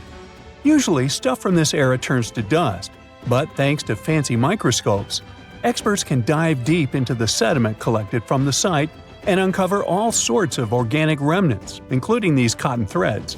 People used to think the fabrics here were made from local plants, but it looks like this cotton might have traveled all the way from the Indus region, which is modern-day Pakistan. The ancient village of Tel Saf might have been more connected than we thought, part of some international trade network. There's more evidence backing up this idea, like beads from Anatolia, Romania, and Egypt, and pottery from other countries. The oldest known leather shoe that was found so far was waiting for 5,500 years in a cave in present-day Armenia. A British archaeologist stumbled upon this gem under a busted jar at the bottom of a pit. Alongside the shoe was a deer's shoulder blade, wild goat horns, a fish vertebra, and some scattered pottery shards. The shoe itself is pretty simple, made from a single piece of cowhide wrapped around the right foot, held together with a leather lace running through eyelets. To keep its shape, they stuffed some grass inside. Scientists are not sure who rocked this shoe, but they use radiocarbon dating to figure out its age along with the grass stuffing. These shoes look a lot like the ones folks still wear today on Ireland's Aran Islands. The same tech and methods used to make these shoes stuck around in Europe until the middle of the 20th century. Near Leipzig, diggers found a grave from about 2,500 years before the current era, packed with over 100 dog teeth, all lined up neat and tidy. These teeth could have been a part of a fancy flap for a handbag. The leather or fabric that was holding it together must have disappeared over centuries. If it's true, that would be the oldest purse in the world, all the way from the Stone Age. Using dog teeth and hair ornaments and necklaces for both women and men was, trendy back then, according to experts. Whoever was the owner of the purse must have had a high social status, judging by the number of materials used to make it, not counting all the toothless dogs.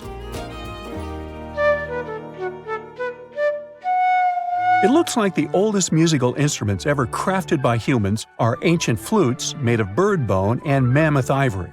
They were discovered in a cave down south in Germany, a place showing early signs of modern humans settling in Europe. Using carbon dating wizardry, The scientists pin the flute's age at around 42,000 years old. According to the experts, these musical doodads might have been used for fun or during religious ceremonies. Some experts believe that music might have helped us build bigger social circles and expand our territory compared to the Neanderthals. Those guys faded into history about 30,000 years ago. In 2020, a team of scientists found a string a quarter of an inch long in France. Archaeologists unearthed a cord fragment next to a stone tool. Such twisted fibers could have been used for everything from making clothes to fishing nets. In prehistory, there was some advanced tech, and the Neanderthals seemed to have mastered it. Scientists already knew that these early humans made tar from birch bark and that they produced shell beads. There's even evidence of Neanderthal art. The string section and similar finds prove that our ancestors from many thousands of years ago weren't as primitive as they're often shown in popular culture. Back in the 19th century, the French found a broken slab of black granite from 196 before the current era. The stone contained one text in 3 scripts: ancient Greek, Egyptian hieroglyphs, and Demotic. A French philologist was the first to crack the code. He successfully matched the Greek letters with the ones in the Egyptian script, and we were finally able to read hieroglyphs. The name of the piece of granite that made all this possible was the Rosetta Stone. With its help, among other things, scientists managed to decipher papyrus records on how the pyramids in Egypt were built. A British archaeologist, Sir Arthur Evans, excavated a vast palace complex at Knossos in the early 20th century. This was the center of Minoan culture. The palace had over 1,000 rooms with colorful paintings of dolphins, griffins, and bulls. But their biggest find was at first overlooked: thousands of slabs of baked clay. The fire that brought down the palace helped preserve the tablets. No one could read the slabs as they were in some unknown language. The scientific community had to wait for another half a century before Michael Ventris cracked the code. He was an English architect and cryptographer who studied Greek and Latin. He found that the script was an archaic form of Greek. It was the oldest deciphered language in Europe, Linear B. During the Late Bronze Age, the Greek civilization that used the script vanished. Psst, run! Really, it's not safe out there. There's a saber-toothed tiger lurking around. You better be careful. What are you doing? Don't peek. Okay, just one little peek. How's this possible, you ask? That's because you're in virtual reality, of course. These cool but very dangerous-looking big cats were alive during the last ice age. What if they decided to show up at your doorstep out of nowhere? Knock knock, a saber-toothed tiger is waiting for you to buy its cookies. Meanwhile, the coelacanth, this massive-looking fish, comes from a lineage that's been around for over 300 million years. We thought they didn't exist anymore until 1938, that is, when a live coelacanth was found again. Since then, they've been roaming the waters of the east coast of Africa and the waters of Sulawesi, Indonesia. Man, I wouldn't want to go for a swim and meet one of these fellas face to face. Their jaw has an intercranial joint, which means their mouth opens up by a lot. This is so they can eat large prey, like me. Not good. They're huge, too. Imagine a fish that's as long as you're tall and weighing as much as an average human. The takahe, a flightless bird, was thought to be gone in the year 1898. They're very cute, small and multicolored, usually not taller than your knee. But picture this. You're out for a hike in the Murchison Mountains. Looking around, you spot the bird you thought was extinct. But there they are, as happy as ever, surviving and chilling. Whole colonies of takahes was indeed found just 50 years after they were pronounced extinct. Good job, tiny little birds. A singing dog. Ever heard of those? Riley does sing sometimes when he's bored or hungry, but these are real performers. New Guinea singing dogs. They've been only recently discovered again in the wild for the first time in 50 years. Still, they were never completely extinct to begin with. New Guineans made sure they were safe next to them. But in the wild, very rare and hard to catch a sight of. Look, there goes one. The New Guinea singing dogs are called so because of their famous high-pitched singing. They sometimes sing together too, a dog choir of sorts where they all howl together. I bet they sing better than I do in the shower. Not going far from this area, we have bats, but these ones are sort of different. You see, their ears are enormous. I guess that's why they're called the New Guinea big-eared bats. Clever. The species was found again when one of them was accidentally caught in a bat trap. Until then, I guess they were playing hide-and-seek with us, because up till 1890, they had been thought to be gone. They're still not out of the danger zone because of habitat loss. Imagine you discover a fossil of a species you thought had been extinct for a long time, yet 2 years later, a whole living group of said species is found. Well, this is exactly what happened in 1977 with the Majorcan midwife toad. It's sort of brownish in color with darker brown that makes up its skin spots. Other than that, it's just a small toad with googly eyes. The group of live toads was found close to where the fossil was, on the island of Majorca. There aren't many of them left, about 500 in fact, and as of right now, they're declared vulnerable by the International Union for Conservation of Nature. Now, are you a fan of tortoises? You will be when you take a look at this huge beauty. It's called the Ferdinanda Island Galapagos tortoise. It hasn't been seen since 1906, but on February 17, 2019, we were finally able to look at one of these beautiful creatures. It's probably out there with a few of its mates right now, but they also don't allow themselves to be seen. We only know they exist because there's a few tracks and scents. With yet another frog, we have the horned marsupial frog. They're out and about in Ecuador, in the Chocó Forest to be more specific. They're called this way because of their distinctive horns directly on top of their eyes. You know the pouch kangaroos use to carry their offspring? Well, the female horned marsupial frog also has that, except it's on the back, so it acts as sort of a backpack. They develop their embryos there, and when they're ready to come out, they hatch as complete infants, unlike regular frogs where they start out as tadpoles.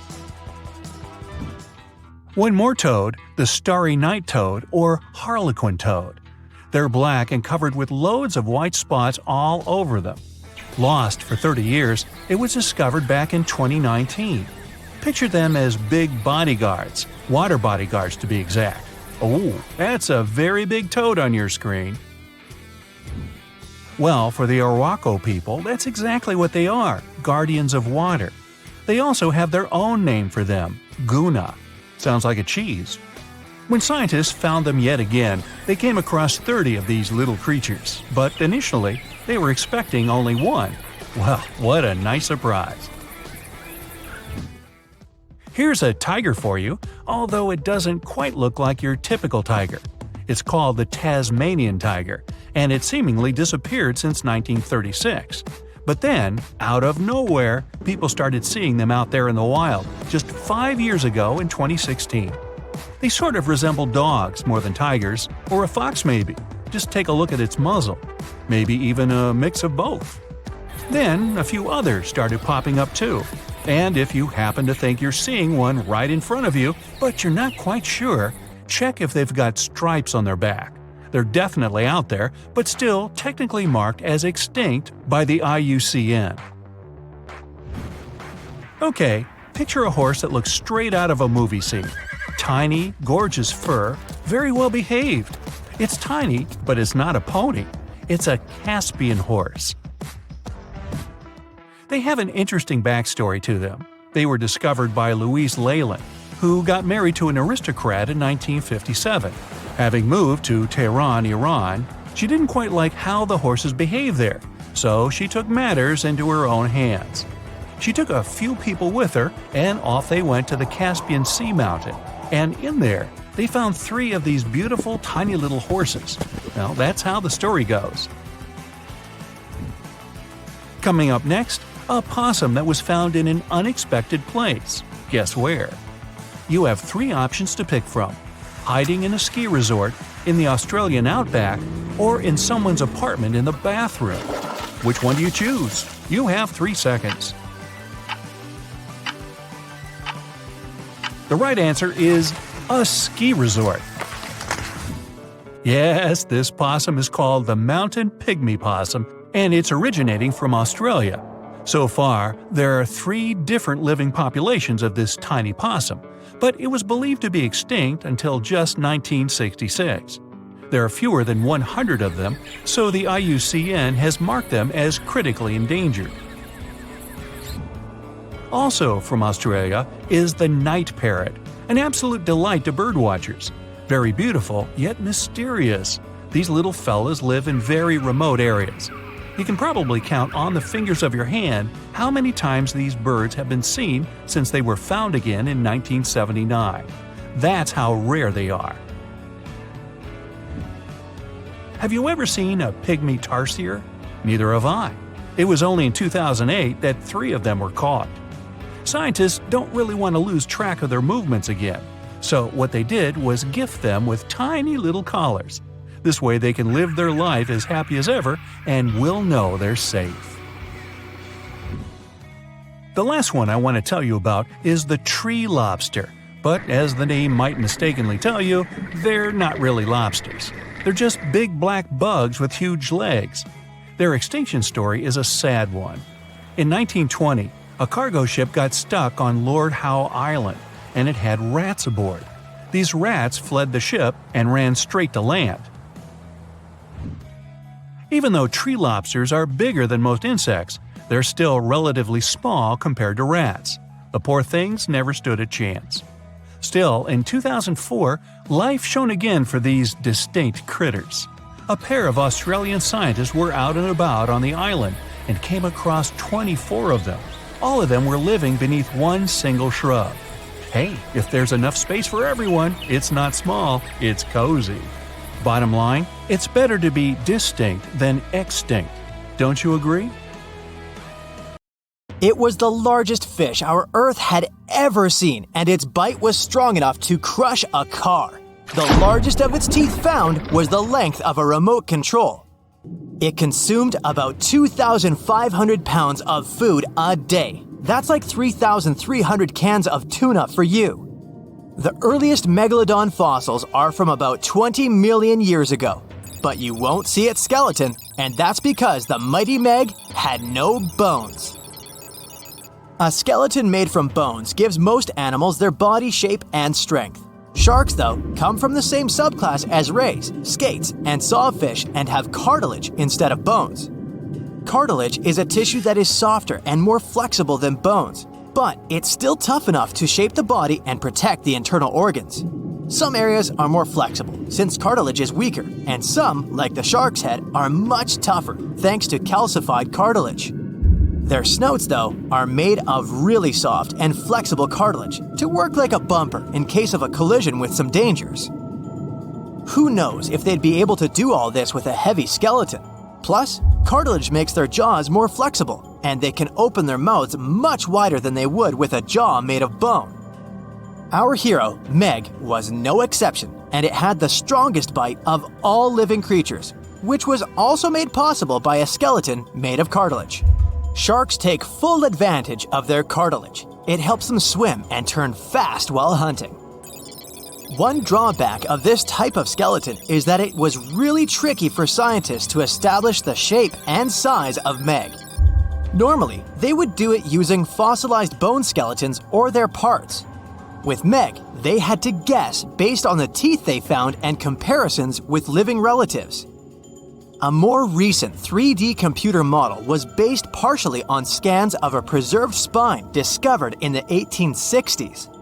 The model showed that Meg was bigger, faster, and even hungrier than scientists had previously thought. Looks like an average Megalodon was 52 feet long. That's slightly bigger than the height of the Hollywood sign and weighed 10 times as heavy as an elephant. There were also much bigger creatures.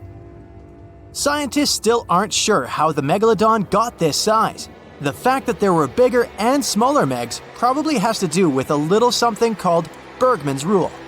It says that the temperature of the surrounding environment affects the animal's body size because they either need to conserve or shed heat.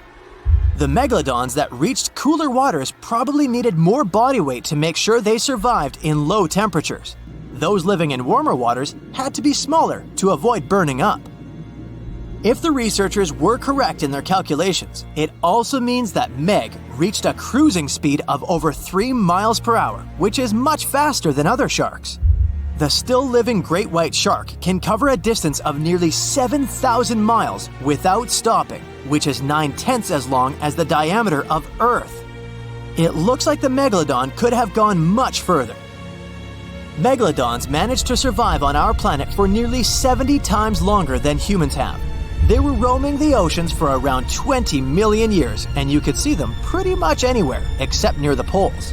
Scientists discovered the most northern fossils off the coast of Denmark and the most southern in New Zealand.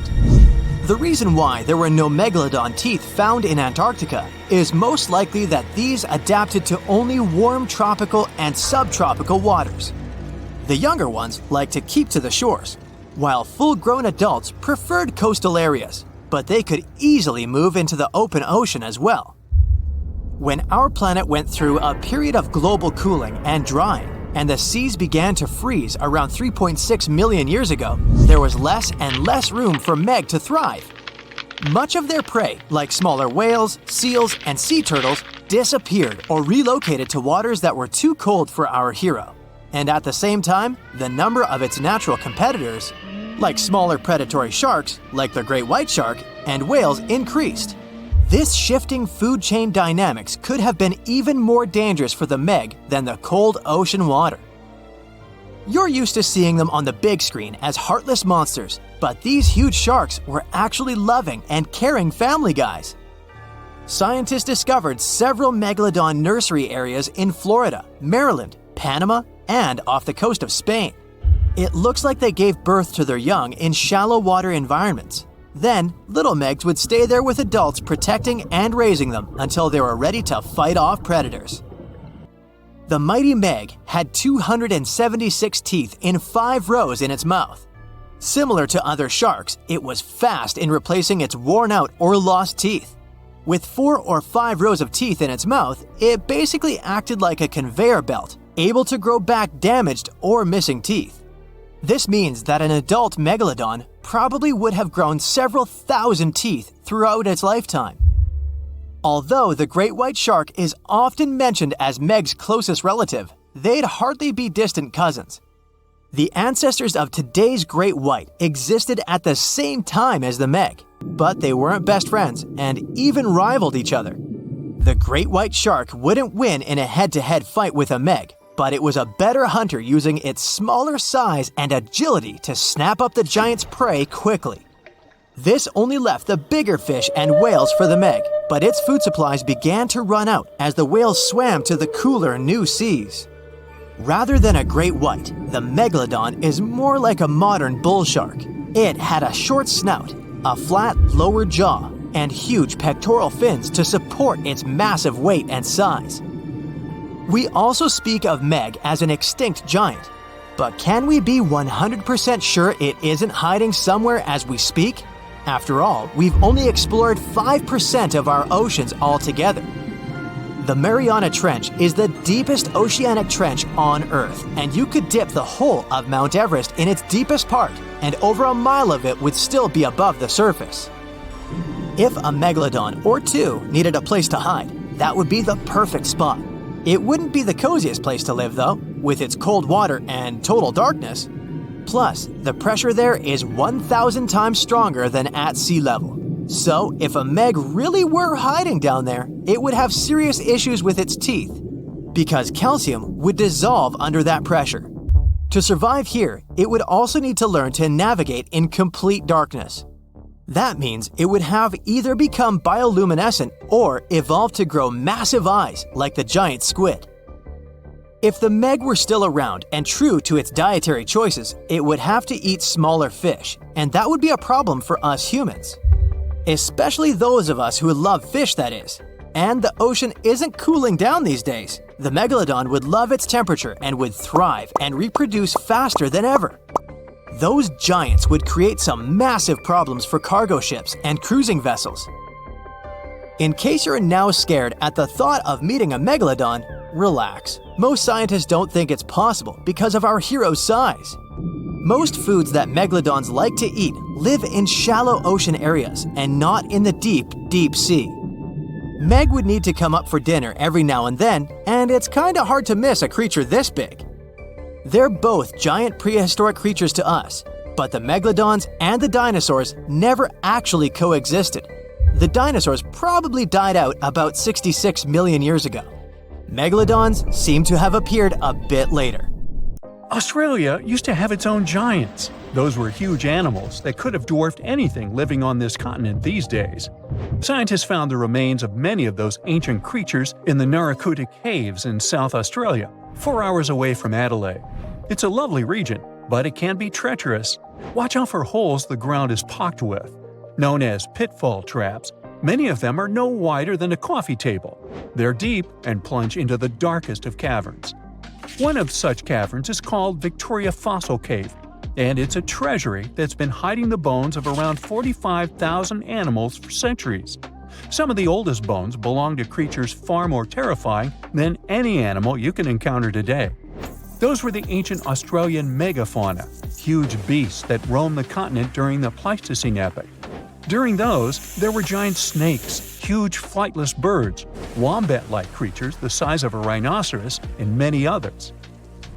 One of the largest examples of the Australian megafauna scientists have discovered so far is the Diprotodon. That giant herbivorous creature was 10 feet long and 6.5 feet tall, and weighed more than 6,000 pounds, about as much as a small Asian elephant. Even though this terrifying beast didn't eat meat, it could have smashed other animals with its sheer weight.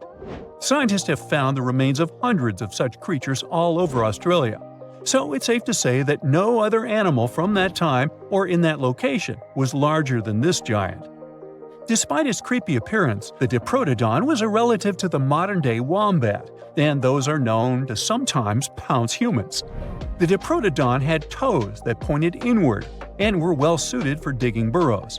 On the other hand, Diprotodon was a giant, and it was unlikely that it used to do so. It was likely a trait it had inherited from its smaller burrowing ancestors, or it could have used its claws to search for roots. This theory is supported by the fact that the animal's pouch was facing backward. It prevented any dirt from collecting inside while the creature was digging. Since this animal was so big, it didn't have to worry much about predators. Up until 60,000 years ago, when the first humans appeared on the continent, full-grown Diprotodons only had to look out for creatures like the quincana. Measuring in at a whopping 20 feet long, the quincana was a land crocodile. It lived in Australia from around 20 million to 40,000 years ago. It disappeared along with most other mega creatures of the last ice age. It's thought to be the result of the first humans coming to the continent. Even though the quincana was extremely fast and dangerous, it was possible that this creature got outcompeted by human hunters who took all available prey. Unlike modern crocodiles that are mainly aquatic, that mighty beast was a land dweller. Scientists figured it out by studying the quincana's legs. They were able to support and carry the body clear off the ground. It means there was no escape for ancient people once the quincana spotted them. Modern crocodiles can only push themselves along on their bellies. Such an adaptation allowed the quincana to chase its prey for long periods of time, exhausting it in the process. Another creepy feature of this ancient monster was its teeth. Aquatic crocs have conical teeth. Those are great for gripping and holding on to prey underwater. But quincana had knife-like teeth, ideal for slicing soft-bodied animals like, mammals. Another Australian monster, Thylacoleo, wasn't all that large, but it didn't make it any less terrifying. It was still among the top predators and the biggest carnivorous animals in Australia. This creature was a true oddity of nature, even by prehistoric standards. First, its teeth resembled not those of a regular predator, but those of a rodent. Its front incisors were enlarged, taking the place of canines. Premolars were also shaped like blades. They were used for cutting flesh and bone. At first, scientists thought that Thylacoleo used those teeth to eat nuts and fruits. But later, a study showed that the use of such teeth was better suited on necks and spines. The jaws of this ancient creature were immensely powerful.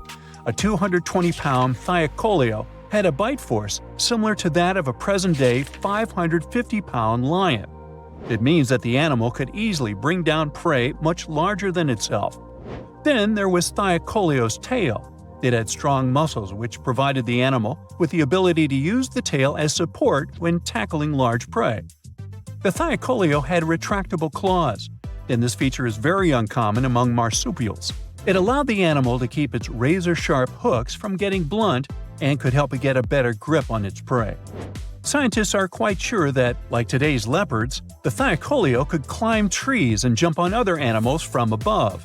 It was done so fast and stealthily, they never knew what hit them. The creature's rear feet support this theory. The first toe there was reduced, but the foot had a rough pad like what modern-day possums have. It allowed them to have a better grip while climbing. Right after scientists found the first skull of the Megalodon, this animal was classified as a lizard. That's why its name translates to small groomer. But after they discovered more complete fossils, it turned out that the Megalodon was a giant turtle. But that's not all. It was one of the largest land turtles to ever have existed. The main reason researchers initially believed the creature to be a lizard was the fact that its skull was adorned with a series of spikes. It's something the modern-day horned lizard can boast. But even after discovering the true nature of the Megalodon, scientists still don't know how to properly catalog it. It might have been a creature that folded its neck under its spine, or it could have folded it to the side. Beside those defensive mechanisms on its head, the Megalodon was also equipped with a spiked tail, which was probably used to prevent predators from attacking the animal from behind. Most species of the Megalodon disappeared around 2,000 to 3,000 years ago because of humans who hunted them to extinction in both Australia and on the surrounding islands. It took around 2 centuries for these turtles to go extinct in that region of the globe. The Megalodon was a giant Australian lizard that existed at the end of the Pleistocene epoch. It looked like a Komodo dragon and the Australian monitor lizard, which are both believed to be Megalodon's closest living relatives. Fossils tell us that the ancient animal was anywhere from 15 to 26 feet in length. Ow! The youngest fossil remains of this ancient Australian monitor lizard date back to about 50,000 years ago. The first indigenous settlers must have encountered Megalodon, which led to the lizard's extinction. Originally, scientists thought that the Megalodon was the only member of the genus Megalodon, but these days it belongs to the genus Varanus, which means that the prehistoric creature is closely related to other Australian monitor lizards. Our next giant creature on our list was once dubbed an ostrich on steroids. I mean, look at it. It was the last of the thunderbirds to go extinct in Australia. The Dinosaurs lived on the continent at the same time as early humans. They might have coexisted for 15,000 years or so before the huge bird eventually disappeared. This theory has some proof. The bird's fossils found along with human artifacts. Some cave paintings also depict flightless birds similar to the Dinosaurs in size and shape. Although it wasn't the largest bird in Australia, the goose-like creature was still as tall as a grown-up man and weighed around 550 pounds. Even a modern-day ostrich can be dangerous if it feels threatened. Imagine meeting its giant prehistoric relative. Scientists are still arguing about its diet. Many believe the creature was an herbivore, but there's still a chance that the Dinosaurs was a partial scavenger. Its small, stubby wings and powerful hoof-like legs hint that the bird could have been a plant eater. But its huge beak and exceptionally deep lower jaw evoke suspicion. Such features are highly unusual in birds. Boom! An explosion of supersonic waves, interplanetary heat, dust, fumes. The Earth's atmosphere has been invaded by a cosmic rock the size of Everest. A few seconds ago, this rock, weighing trillions of tons, was hurtling towards Earth. It could fly from New York to Anchorage faster than you could fry yourself an omelet. This monster's name? The Chicxulub Incident. Epic name, right? 66 million years ago, it crashed into the Earth. Back then, dinosaurs ruled the planet, but not for long. The epic collision took place in modern Mexico, in the Yucatan Peninsula right near Cancun, where the dinosaurs were vacationing. Well, probably not. Still, the huge space rock hit the ocean, but even all that water couldn't stop the inevitable. The collision caused a huge amount of energy to be released. The horror on a planetary scale had begun. Imagine a mini-sun lighting up the surface of the Earth with tsunamis the height of the Statue of Liberty bursting from the epicenter of the watery impact. Not good. The blast blew through the surface of the Earth. It was as hot as an oven and burnt everything in its path. The impact provoked a colossal earthquake and serious volcanic activity. A bunch of volcanoes simultaneously released hot lava and ash into the prehistoric skies. Millions of tons of ash and soot poisoned the air. This formed a huge ash cloud in the atmosphere, which blocked out the sun's rays for several years. The long winter had begun. Only there wasn't any snow falling from the sky, but rain made of sulfuric acid. Yes, the Chicxulub incident might just be the most important thing that ever happened in the history of our planet. Even more than YouTube. Back then, there were loads of volcanic eruptions, a lot of flammable oxygen in the atmosphere, constant temperature changes. It was the perfect and worst time for all of this to go down. So, how are we so sure about all this? Well, the asteroid left an absolutely huge crater on the planet's surface. Today, this scar is hidden under the Gulf of Mexico. Scientists found a lot of places on Earth with abnormally high levels of iridium. This metal is very rare on Earth, but it's in a lot of asteroids that scientists have examined. Scientists studied some 66-million-year-old rocks. In the layers of rock, they found dust, the same dust that comes from asteroids. This could only have happened if a huge asteroid had crashed into Earth. The catastrophe led to the extinction of not only the dinosaurs, but also the asteroid. It was so hot at the point of impact, part of the asteroid just disappeared. A lot of water vapor and carbon dioxide shot up into the atmosphere. But the biggest problem, sulfur. It got kicked up by the asteroid impact and flew up into the air. These tiny sulfur particles blocked out a lot of the sun's rays. Without the sun, a lot of plants disappeared and the climate eventually got colder. The immense heat turned stones into glass.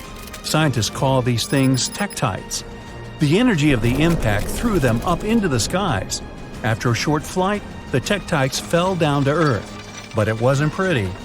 Rain fell too, only instead of drops of water, you'd have seen hot glassy fireballs.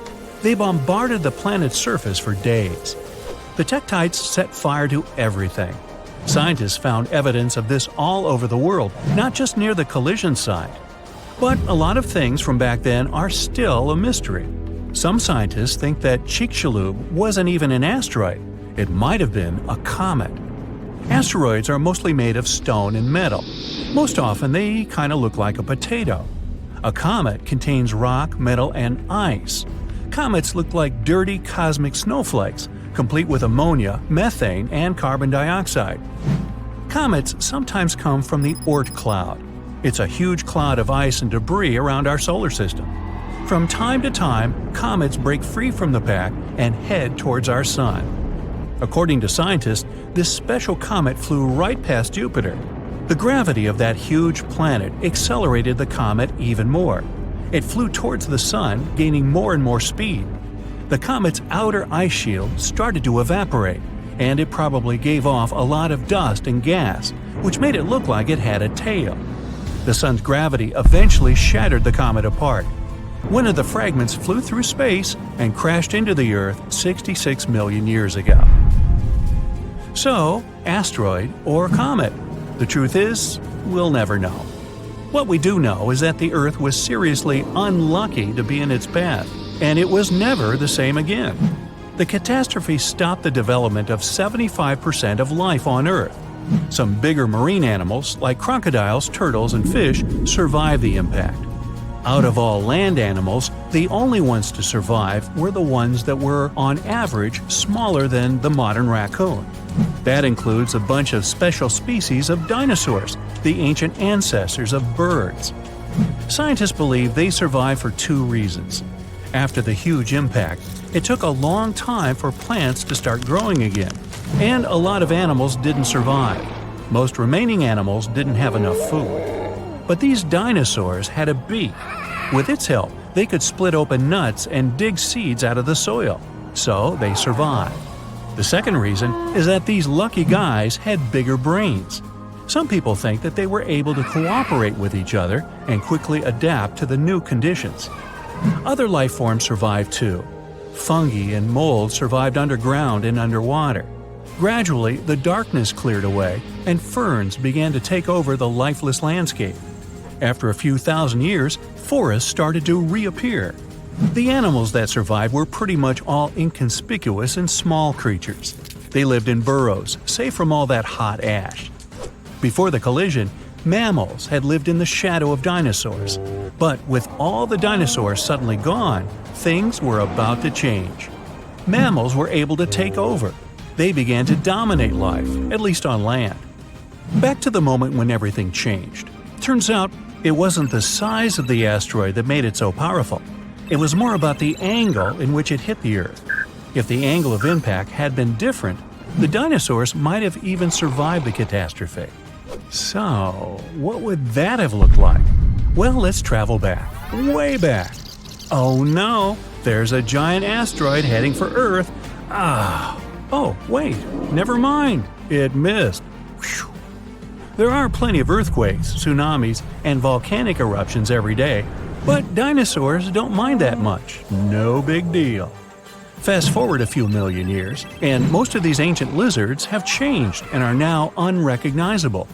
Thanks to a couple of ice ages, many dinosaurs are now totally covered with feathers to protect them from the cold. Mammals exist, but they're few and far between. You see a lot of bats in caves. There are tons of rat-sized rodents in the forests. During the day, they hide in the undergrowth or in burrows. At night, they go out in search of food. There are no horses, no elephants, or other large mammals. Why become large and eatable when there are so many dangerous reptiles with huge fangs around? There are no whales in the sea. Parrots, hawks, and pigeons are nowhere to be seen. But pterodactyls 2.0 whiz past you constantly. Some are about the size of a helicopter, while others are no larger than a swan. There are plenty of primates, but they're in no hurry to climb down from their trees and walk on two legs. No venturing out into the savannah, no evolution into Homo sapiens. In this alternate reality, open spaces are very dangerous. But then again, so are forests and trees. Nowhere is safe. To get some delicious primate treats, many smaller dinosaurs learned to climb trees. This was already happening back in the Cretaceous period, right before that huge asteroid just missed Earth. Whew, that would have been an epic collision. Dinosaurs have grown wiser since that near miss. Some are even as smart as a modern chicken. A large brain uses a lot of energy, and that's not always a good strategy for survival. Safer to keep brains small and keep making those teeth bigger and pointier. They ruled the planet for over 170 million years and then disappeared. History says it was a huge city-sized asteroid that came from space and hit the land of the Yucatan Peninsula around 66 million years ago. It caused terrible environmental changes, debris in the air blocking the sunlight so the plants couldn't survive.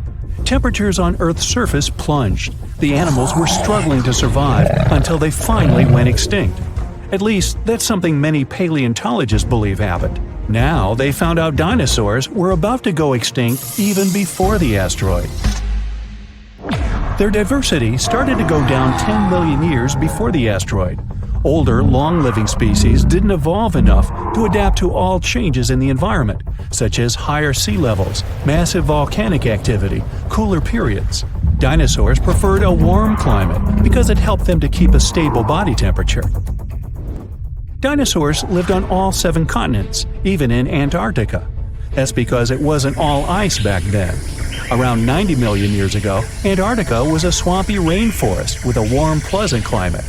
It was even in a different location, only 560 miles from the then South Pole. That was the time of the warmest climate on our planet. The sea level was 560 feet higher than today, and the tropical sea surface could reach temperatures up to 95 degrees. Antarctica still had something like polar night, months without sunlight, but the climate around the South Pole was mild and temperate, with no ice masses. Dinosaurs didn't shed their skin in one long piece like today's reptiles do. Scientists believe they shed it in small pieces, had something like dinosaur fur. There was a dinosaur, Pegomastax, that looked like a cross between a porcupine and a parrot. It had 1-inch long jaws and ate plants. It had a short beak and self-sharpening long teeth. They were like scissors this small dinosaur used to slice up plants. Our modern lion has a mighty bite, but a big and scary T-Rex bites more than 2 times stronger.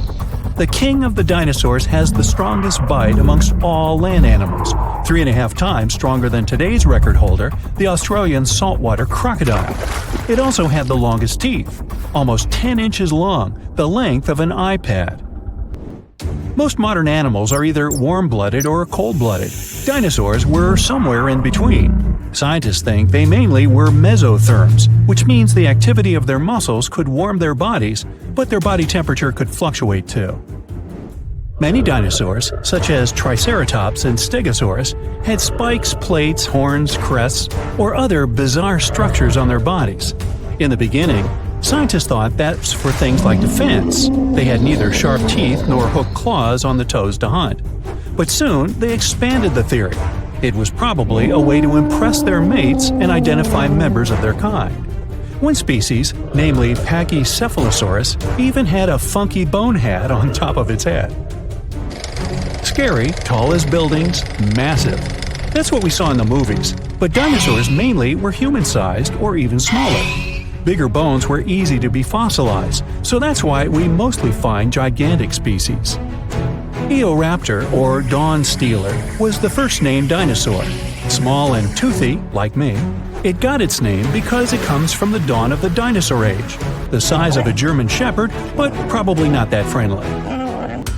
Arched back, sharp bony plates, curved tail. Ankylosaurus were some sort of giant, muck-spikier dinosaur version of an armadillo. Its weak spot was a soft underbelly, but meat-eating dinos that were after this one had to flip that guy first to get there. Still, it was really tough because of their impressive gear. Scientists believe they even had bony eyelids. Some dinos ate meat, others plants, and some of them could nibble even on pebbles. One dinosaur, called Gallimimus, couldn't physically chew all those plants it ate, so it would ingest pebbles to mash up the food. Gallimimus looked like some weird alien mix of dinosaur and bird. But it couldn't dribble a basketball because its wrists weren't capable of keeping the palms parallel to the floor. And they had no three-point shot. The largest dinos were plant eaters. Meat eaters, or so-called theropods, were mostly smaller. One reason is that plant-eating dinosaurs were very greedy. They would devour enormous amounts of food, sometimes even swallowing the entire branches without chewing. Some of the biggest could eat a ton of food every day, like a bus-sized pile. There were also more plant-eating dinosaurs than the other ones. Scientists are still not sure if meat-eating dinosaurs were able to coordinate themselves in hunting groups. They were probably unfriendly towards each other, especially when it comes to sharing prey. Fossils, and the shape of delicate bones in the eye, tell dinosaurs mostly roamed around during the day. Scientists think only smaller meat-eating dinos, like Velociraptor, were active during the night. They were after those small mammals snuffling around and trying to find food while big dinosaurs were asleep, or that's what they thought. Those small mammals were usually burrowing animals that survived both dinosaur reign and ice age hiding underground. Not all mammals were hiding from dinosaurs. Some small but sneaky creatures, like Repenomamus, would steal the eggs from big dinosaurs, which was a big thing considering they had to trick the mama dinosaur first. Researchers believe dinos tried to flap on the ground to get faster at running up inclined terrains to catch their prey. Such behavior caused them to learn how to fly, which of course happened through thousands of years. Dinosaurs were fuzzy and fluffy. They are related to birds, but even those early dino species that didn't fly had feathers, like gigantic, scary, fuzzy T-Rex. Movies lied. You just can't stand still and expect a T-Rex would pass you by. Its vision was probably better than one today's raptors have. Even without it, they still had a pretty good sense of smell. Running could help it though. Scientists calculate T-Rex could probably run at 12 miles per hour. It would shatter its bones at a greater speed. Some dinos had tails more than 45 feet long. Tails helped them to keep their balance when running, especially those that walked on two legs. Velociraptors were not like raptors we see on the screen, but more like some sort of prehistoric chickens. Small, a little bit bigger than a turkey, 2 feet in height, probably had feathers, hollow bones just like birds, mostly loners. But they were probably among the smartest dinos. Their brain was big compared to their bodies. They were as intelligent as today's ostriches. The name Velociraptor means speedy thief.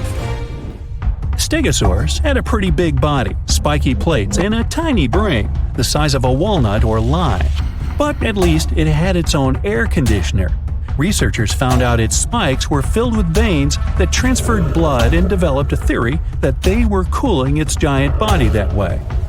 Dimorphodon was the flying reptile with a wingspan of 8 feet and multi-purpose teeth. Teeth in the upper jaw were longer, sharper, and better for catching food from the water. The teeth in the bottom jaw were better for holding the game in transit. One of the first potential dinosaur discoveries was in China 3,500 years ago. No one knew about dinosaurs then, so people thought teeth they found could belong to dragons. The Hadrosaurus was a duck-billed dino with more than 1,000 teeth. When they would fall off, it could grow new ones indefinitely. Dinosaurs' eggs were pretty big, some as big as beach balls. Now that's a number. The Baryonyx was a big fan of fish. Its name means a heavy claw, and it got it because of big extended claws that were pretty sharp and made up the thumb of each hand. When catching fish, they used the claws like spears. Mosasaurus, also popular in movies, was not quite the dinosaur but a marine lizard, closely related to monitor lizards and snakes. Like a snake, it had jaws that could expand when swallowing the food. These creatures were speedy. They had a tail fin and flipper-like paddles instead of arms and legs. Researchers believe they had a weak sense of smell and poor perception of depth, so they had to develop a unique hunting technique, waiting for their snack to come up to the surface for some air.